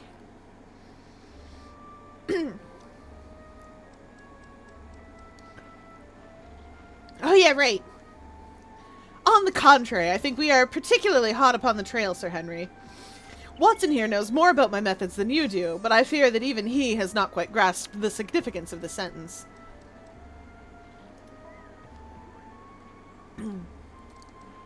No, I confess that I see no connection. And yet, my dear Watson, there is so very close a connection that the one is extracted out of the other. You, your life, reason, value, keep away from the... Don't you see now whence these words have been taken? By thunder, you're right! Well, if that isn't smart! Cried Sir Henry. If any possible doubt remained, it is settled by the fact that keep away and from the are cut out in one piece. Well now, so it is! Really, Mr. Holmes, this exceeds anything which I could have imagined, said Dr. Mortimer, gazing at my friend in amazement. I could understand anyone saying that the words were from the newspaper, but that you should name which, and that it came from the leading article, is really one of the most remarkable things which I have ever known. How did you do it?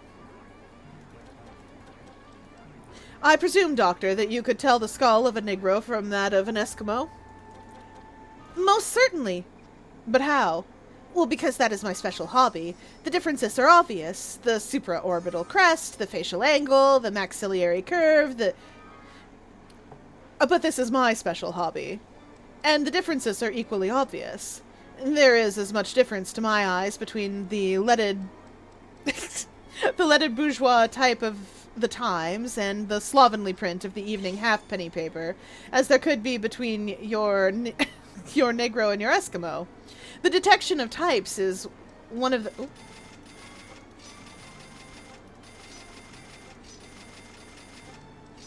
The detection of types is one of the most elementary branches of knowledge to the special expert in crime, though I confess that once when I was very young I confused the Leeds Mercury with the Western Morning News.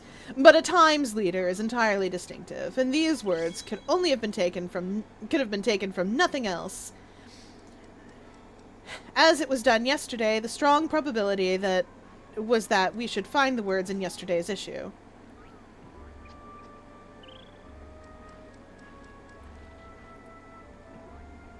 Well, so far as I can follow you then, Mr. Holmes, said Sir Henry Baskerville, someone cut out this message with a scissors. Nail scissors, said Holmes. You can see that it was very short-bladed scissors, since the cutter had to take 2 snips over keep away.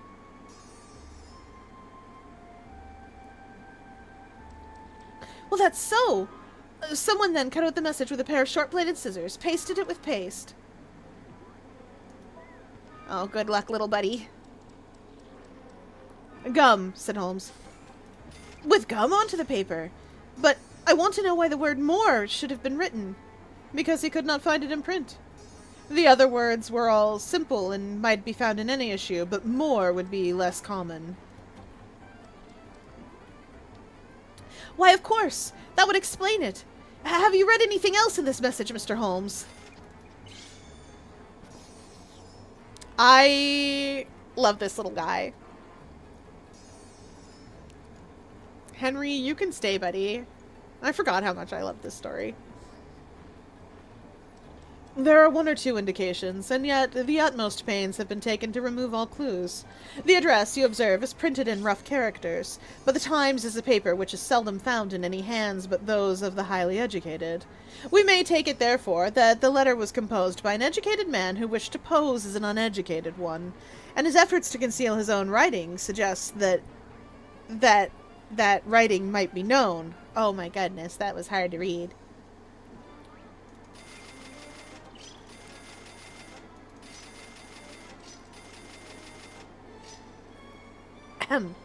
That writing might be known, or come to be known, by you. Again, you will observe that the words are not gummed on in an accurate line, but that some are much higher than others. Life, for example, is quite out of its proper place. That may point to carelessness, or it may point to agitation and hurry upon the part of the cutter. On the whole, I incline to the latter view, since the matter was evidently important, and it is unlikely that the composer of such a letter would be careless. If he were in a hurry, it opens up the interesting question why he should be in a hurry, since any letter posted up to the early morning would reach Sir Henry before he leaves the hotel. Did the composer fear an interruption, and from whom? We are coming now into the region of guesswork. Nope. Chocolate bit. Oh no, I lied.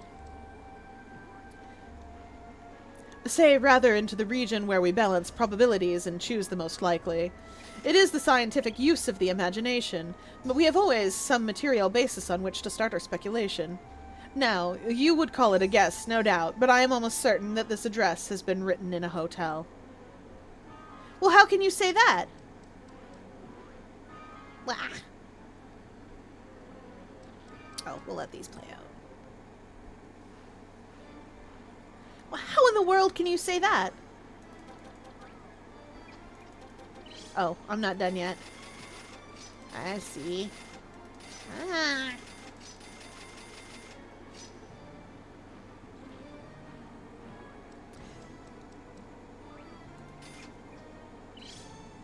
If you examine it carefully, you will see that both the pen and the ink have given the writer trouble. The pen has splurted twice in a single word, and has run dry 3 times in a short address, showing that there was very little ink in the bottle. Now, a private pen or ink bottle is seldom allowed to be in such a state, and the combination of the two must be quite rare. But you know the hotel ink and hotel pen, where it is rare to get anything else. Yes, I've been very little hesitation in saying that could we examine the waste paper baskets of the hotels around Charing Cross until we found the remains of the mutilated Times leader, we could lay our hands straight upon the person who sent this singular message.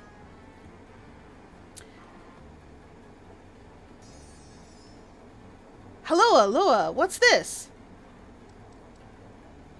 He was carefully examining the fool's cap, upon which the words were pasted, holding it only an inch or 2 from his eyes. Well? Nothing, said he, throwing it down. It is a blank half-sheet of paper, without even a watermark upon it. I think we have drawn as much as we can from this curious letter. And now, Sir Henry, has anything else of interest happened to you since you have been in London? Why, no, Mr. Holmes, I think not. You have not observed anyone follow or watch you? I seem to have walked right into the thick of a dime novel, said our visitor. Why in thunder should anyone follow or watch me? Poor Henry. We are coming to that. You have nothing else to report to us before we go into this matter? Well, it depends on what you think worth reporting. I think anything out of ordinary routine of life well worth reporting. Sir Henry smiled. I don't know much of British life yet, for I've spent nearly all my time in the States and in Canada. Yay, Canada mentioned.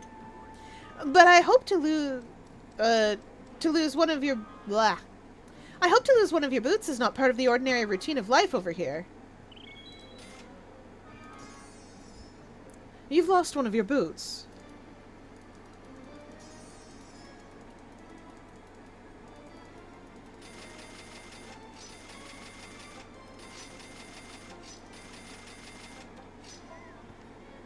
There we go. My dear sir, cried Dr. Mortimer, it is only mislaid. You will find it when you return to the hotel. What is the use of troubling Mr. Holmes with trifles of this kind? Well, he asked me for anything outside the ordinary routine. Exactly, said Holmes. However foolish the incident may seem. You have lost one of your boots, you say. Well, I mislaid it anyhow. I put them both outside my door last night, and there was only one in the morning. I could get no sense out of the chap who cleans them. The worst of it is that I only brought the pair last night in the Strand, and I have never had them on. Oh, he never even wore them. Well, if you have never worn them, why did you put them out to be cleaned? Well, they were tan boots and had never been varnished. That's why I put them out. Oh, they're leather. They're leather and they never got treated. And you have to treat leather boots if you're going to walk on anything like even a little bit wet, because otherwise they get rate gross. I realize tan is a color, but what they mean here is tan as in like hide.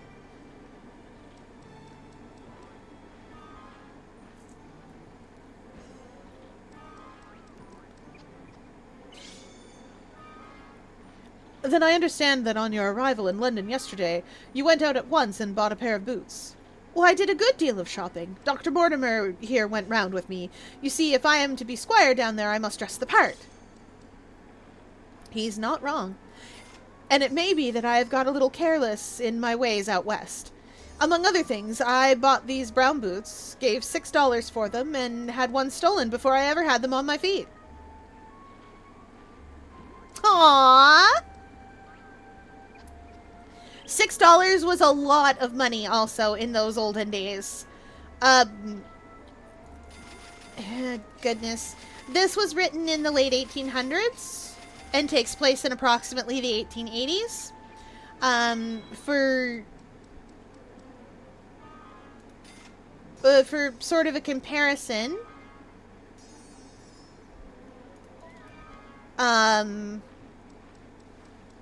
gosh. Just trust me when I say that's extremely expensive for boots. Like, it's not like $10. $10 boots would have been unheard of. You would have had like a diamond in those things. But like $6 is still a lot of money to spend. It's something about the range of like $75, I guess, give or take.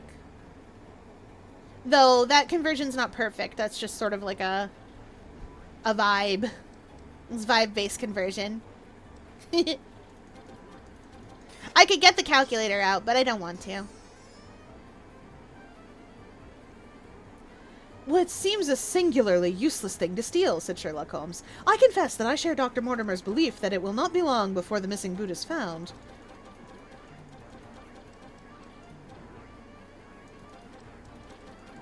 There we go.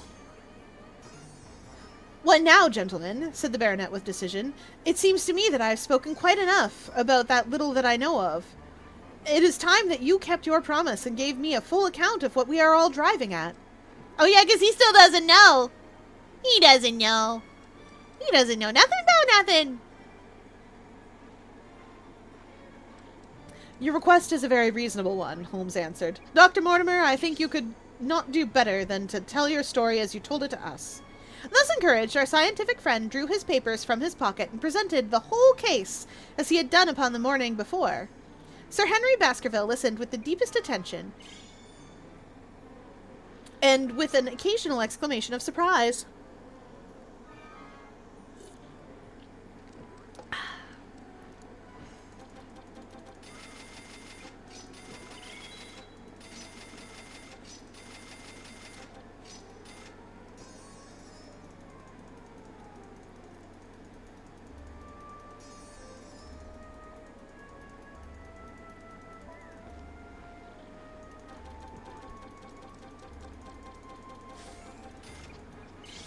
Amazing, I did it.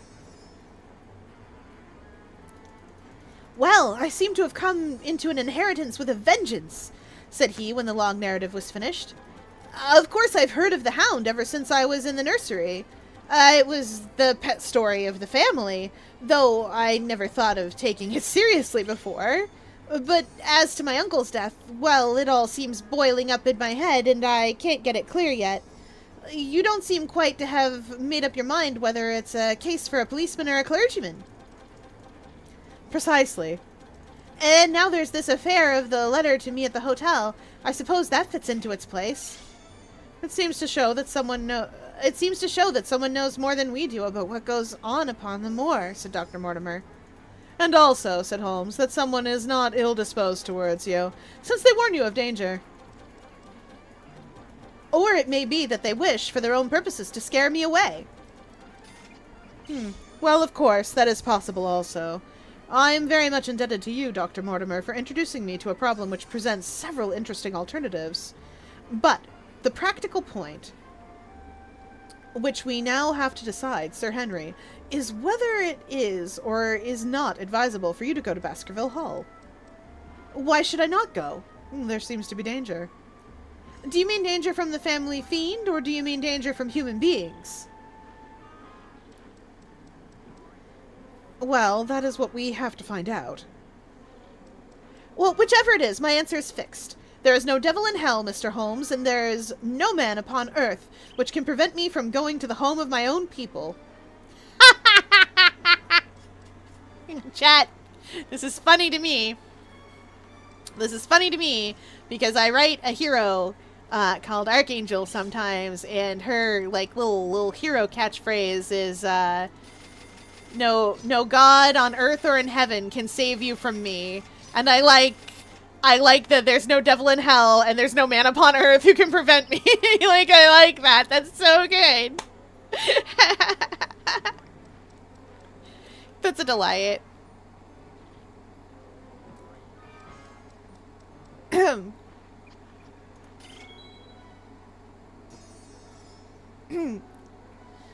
Right. I'm just gonna start that paragraph again because I had to giggle a little. Whichever it is, my answer is fixed. There is no devil in hell, Mr. Holmes, and there is no man upon earth who can prevent me from going to the home of my own people. And you may take that to be my final answer. His dark brows furrowed, his dark brows knitted, and his face flushed to a dusky red as he spoke. It was evident that the fiery temper of the Baskervilles was not extinct in their last representative. Meanwhile, said he, I have hardly had time to think over all that you have told me. It is a big thing for a man to have to understand and to decide at one sitting. I should like to have a quiet hour by myself to make up my mind. Now, look here, Mr. Holmes, it's 11:30 now, and I am going back right away to my hotel. Suppose you and your friend Dr. Watson come round and lunch with us at 2. I'll be able to tell you more clearly then how this thing strikes me. Oh, is that convenient to you, Watson? Perfectly. Then you may expect us. Shall I have a cab called? Well, I'd prefer to walk, for this affair has flurried me rather. I'll join you in a walk with pleasure, said his companion. Then we will meet again at 2 o'clock. Au revoir and good morning.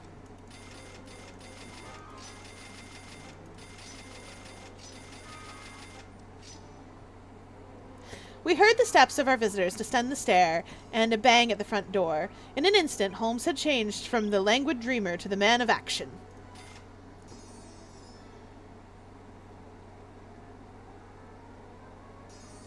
Your hat and boots, Watson! Quick, not a moment to lose! He rushed into his room in his dressing gown and was back again in a few seconds in a frock coat.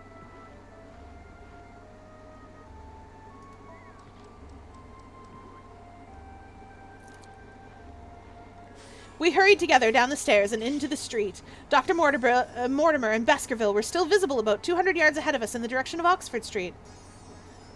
Shall I run in and stop them? Not for the world, my dear Watson. I am perfectly satisfied with your company if you will tolerate mine.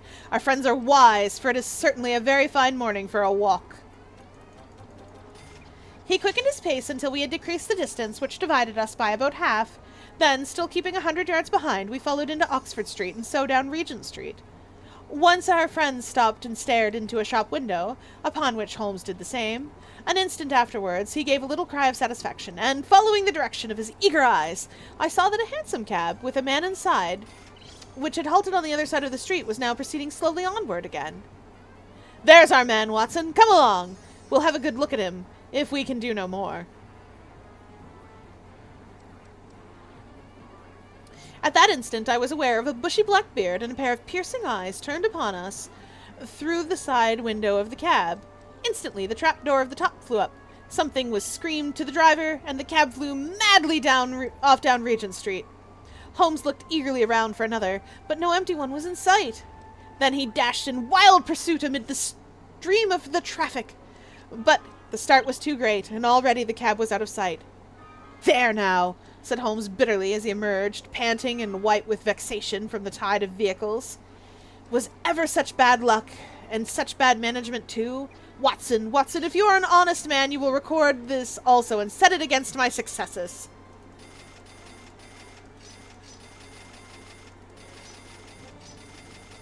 That's the opposite of the Korean, so we're gonna go until we finish the story. That's the plan.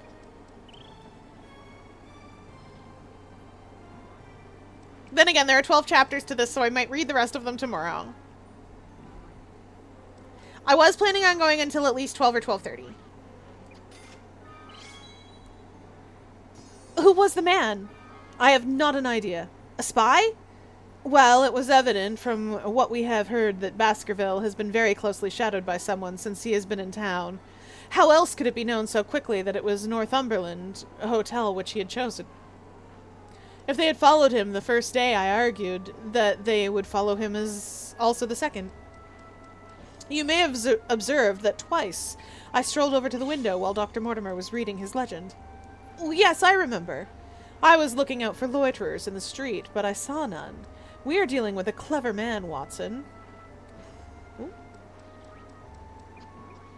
This matter cuts very deeply, and though I have not finally made up my mind whether it is a benevolent or a malevolent agency which is in touch with us, I am conscious always of power and design. When our friends left, I at once followed them in the hopes of marking down their invisible attendant. So wily was he that he had not trusted himself upon foot, but he had availed himself of a cab so that he could loiter behind or dash past them, and so escape their notice. His method had the additional advantage that if they were to take a cab, he was all ready to follow them. It has, however, one obvious disadvantage. It puts him at the power of the cabman. Exactly.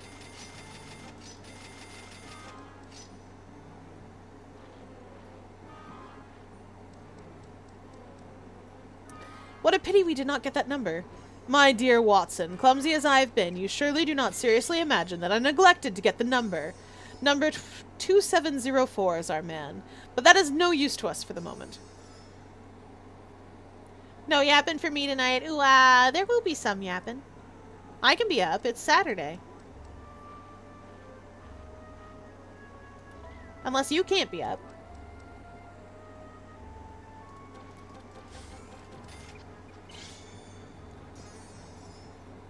Yeah, well, I mean, tomorrow's Saturday, but you know what I mean. On observing the cab, I fail to see how you could have done more. On observing the cab, I should have instantly turned and walked in the other direction. I should then, at my leisure, have hired a second cab and followed the first at a respectful distance. Or, better still, have driven to the Northumberland Hotel and waited there. When our unknown had followed Baskerville home, we should have had the opportunity of playing his own game upon himself, and seeing where he made for. As it is, by an indiscreet eagerness, which was taken advantage of with extraordinary quickness and energy by our opponent, we have betrayed ourselves and lost our man. We had been sauntering slowly down Regent Street during this conversation, and Dr. Mortimer, with his companion, had long vanished in front of us.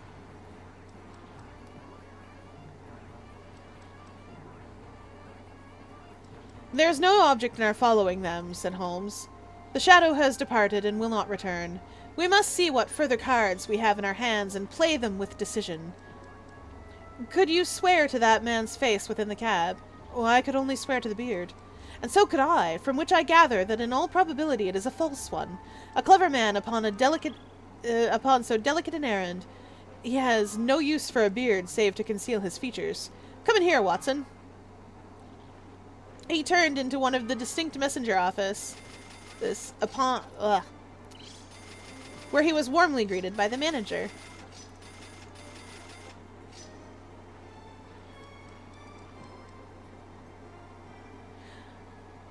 Ah, Wilson, I see you have not forgotten this little case in which I had the good fortune to help you. Well, no, sir, indeed I have not. You saved my good name and perhaps my life. My dear fellow, you exaggerate. I have some recollection, Wilson, that you had among your boys a lad named Cartwright, who showed some ability during the investigation. Well, yes, sir, he's still with us. Could you bring him up? Thank you, and I should be glad to have a change of this £5 note. A lad of 14, with a bright, keen face, had obeyed the summons of the manager. He stood now gazing with great reverence at the famous detective. Let me have the hotel directory, said Holmes. Thank you. Now, Cartwright. There are the names of 23 hotels here, all in the immediate neighborhood of Charing Cross, do you see? Yes, sir. You will visit each of these in turn. Yes, sir. You will begin in each case by giving the outside porter 1 shilling.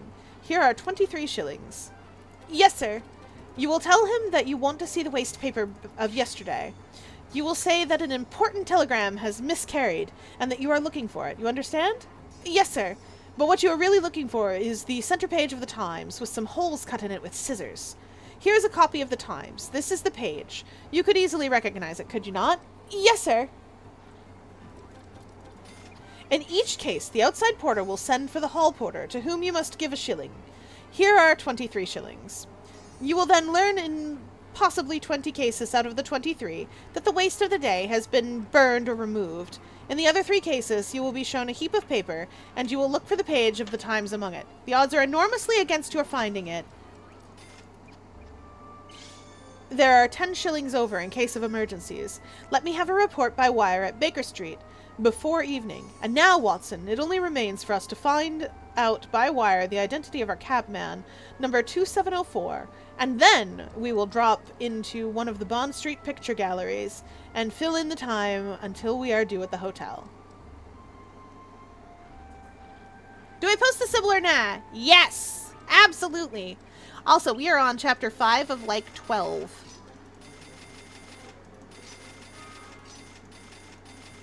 Or 13? This is longer than A Christmas Carol, and I forgot. Because they were both serialized. And for some reason I was like, well, they were serialized a couple of chapters at a time, so it's fine.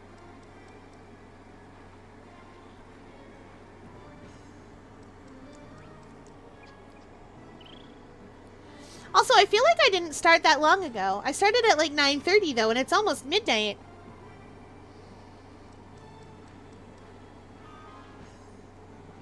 How did this happen? How did 53 million Chomp points get into my Chomp point account? But if I do, you better reblog it. You got invested. I did. I got very invested in doing this.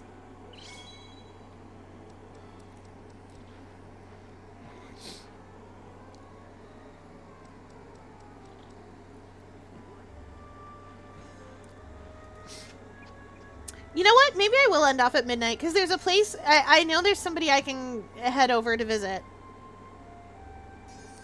Here's the thing about the Hound of Baskervilles, is that...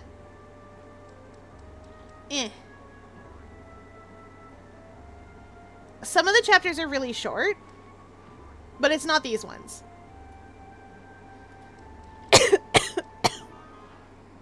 Wait, I can make it better. The drawing, I mean. Hold. Okay. I believe you.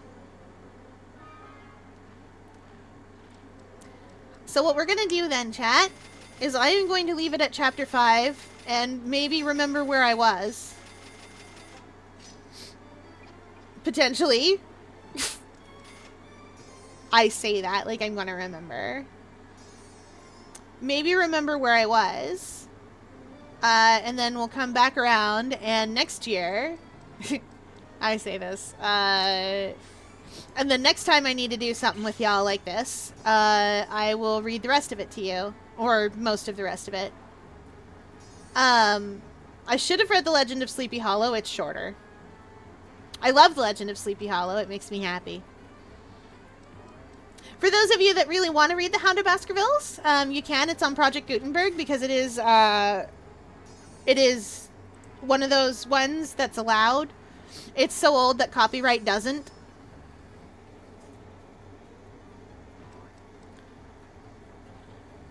There don't be copyright on it.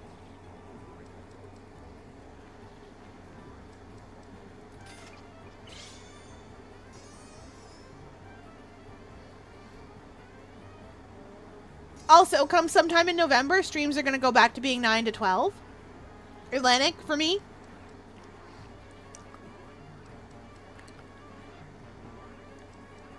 Daylight saving is also going to happen for me, so if you're in a place that doesn't have it, it's going to be a really funky time change. Or none. I don't remember.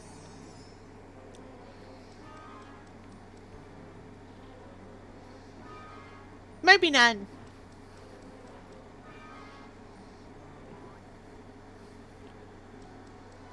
No, wait. Spring forward, fall back.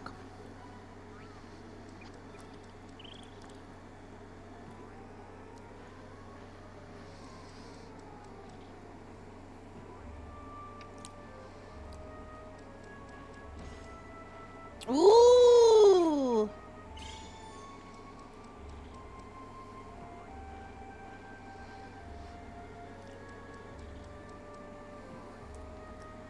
Ah, you've got one of the cake memes out.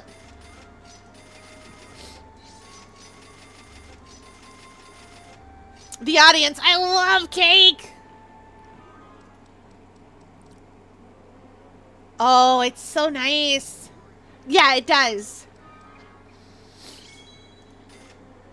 You are correct. It adds something to it.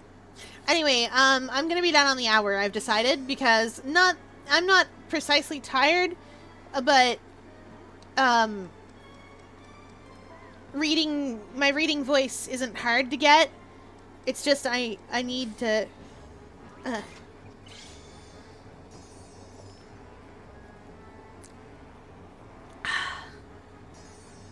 it's a lot more yapping than I usually do.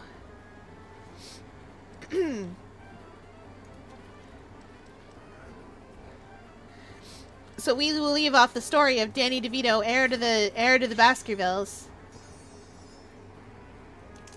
and come back another time. Yeah, I eat chocolate.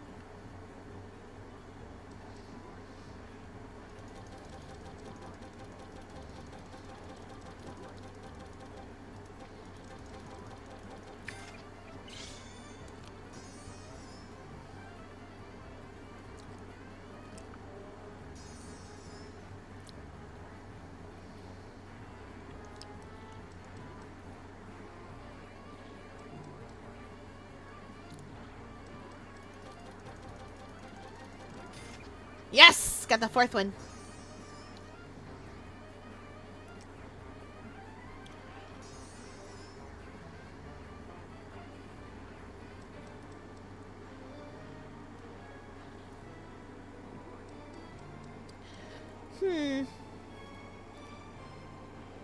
I think I like it quite well how it is.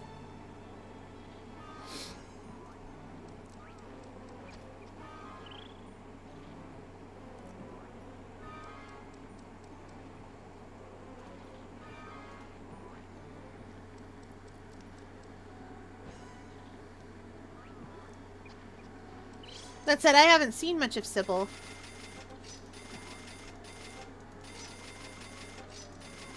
Because I haven't played version 2.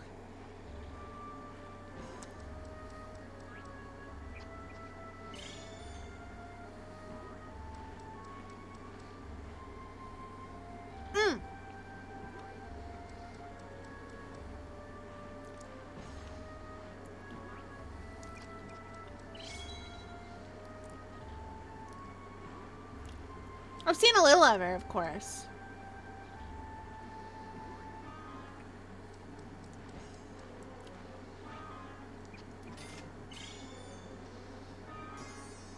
I still can't believe I made it more than halfway through my candy adventure. So many people showed up.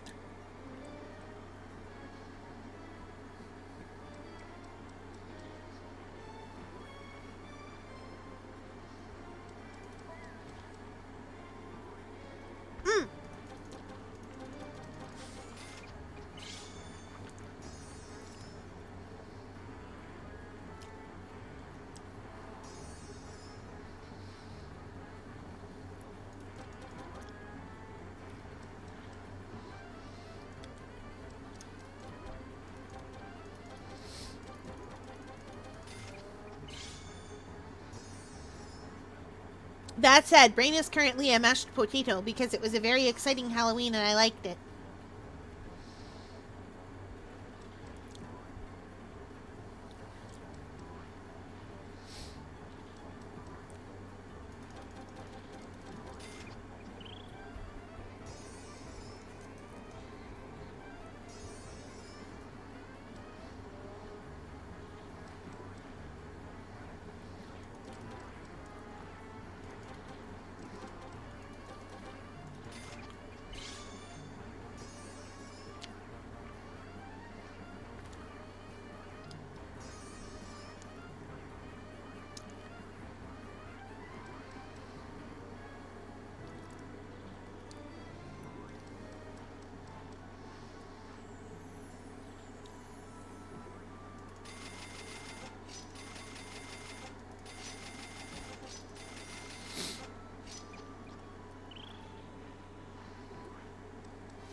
We did get some new ones.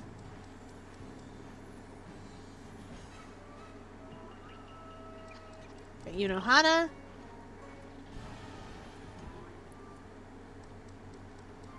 We had Sejuda Village before.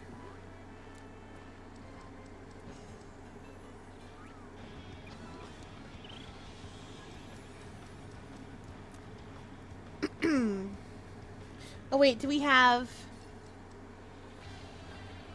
Yeah, we have Anne's battle theme. I like Anne's battle theme.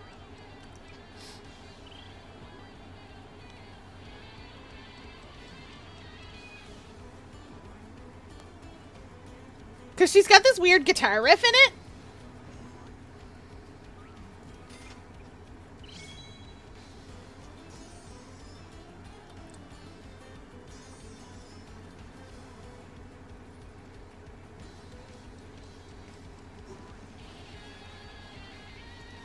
The snack time doesn't need to be perfect.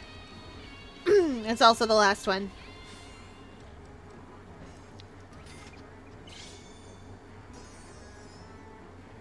Alright, we're gonna end off at midnight because that's what I've decided. Because my little octopus throat isn't the right way to say that, but all the bits I'm using to talk like a person.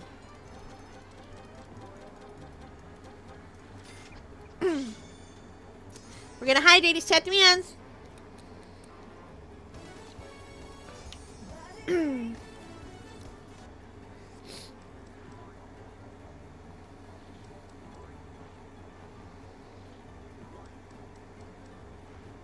Oh.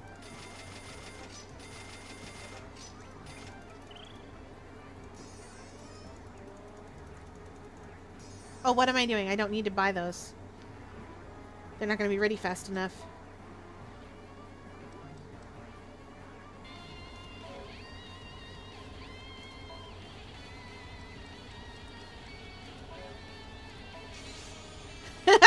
Profit 54 million.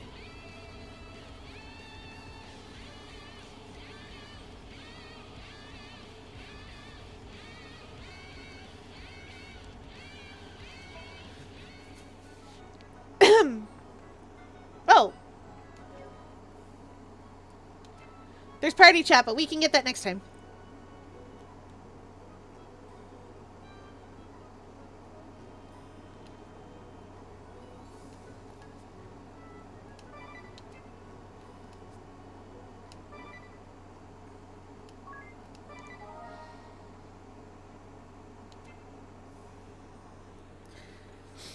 All right. Where's my closing?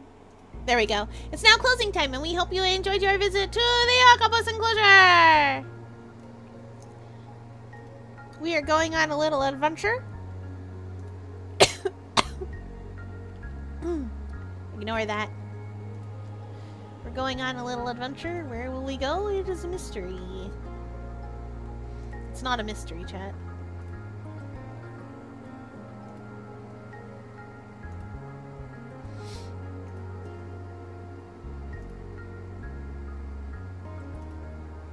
Never a mystery.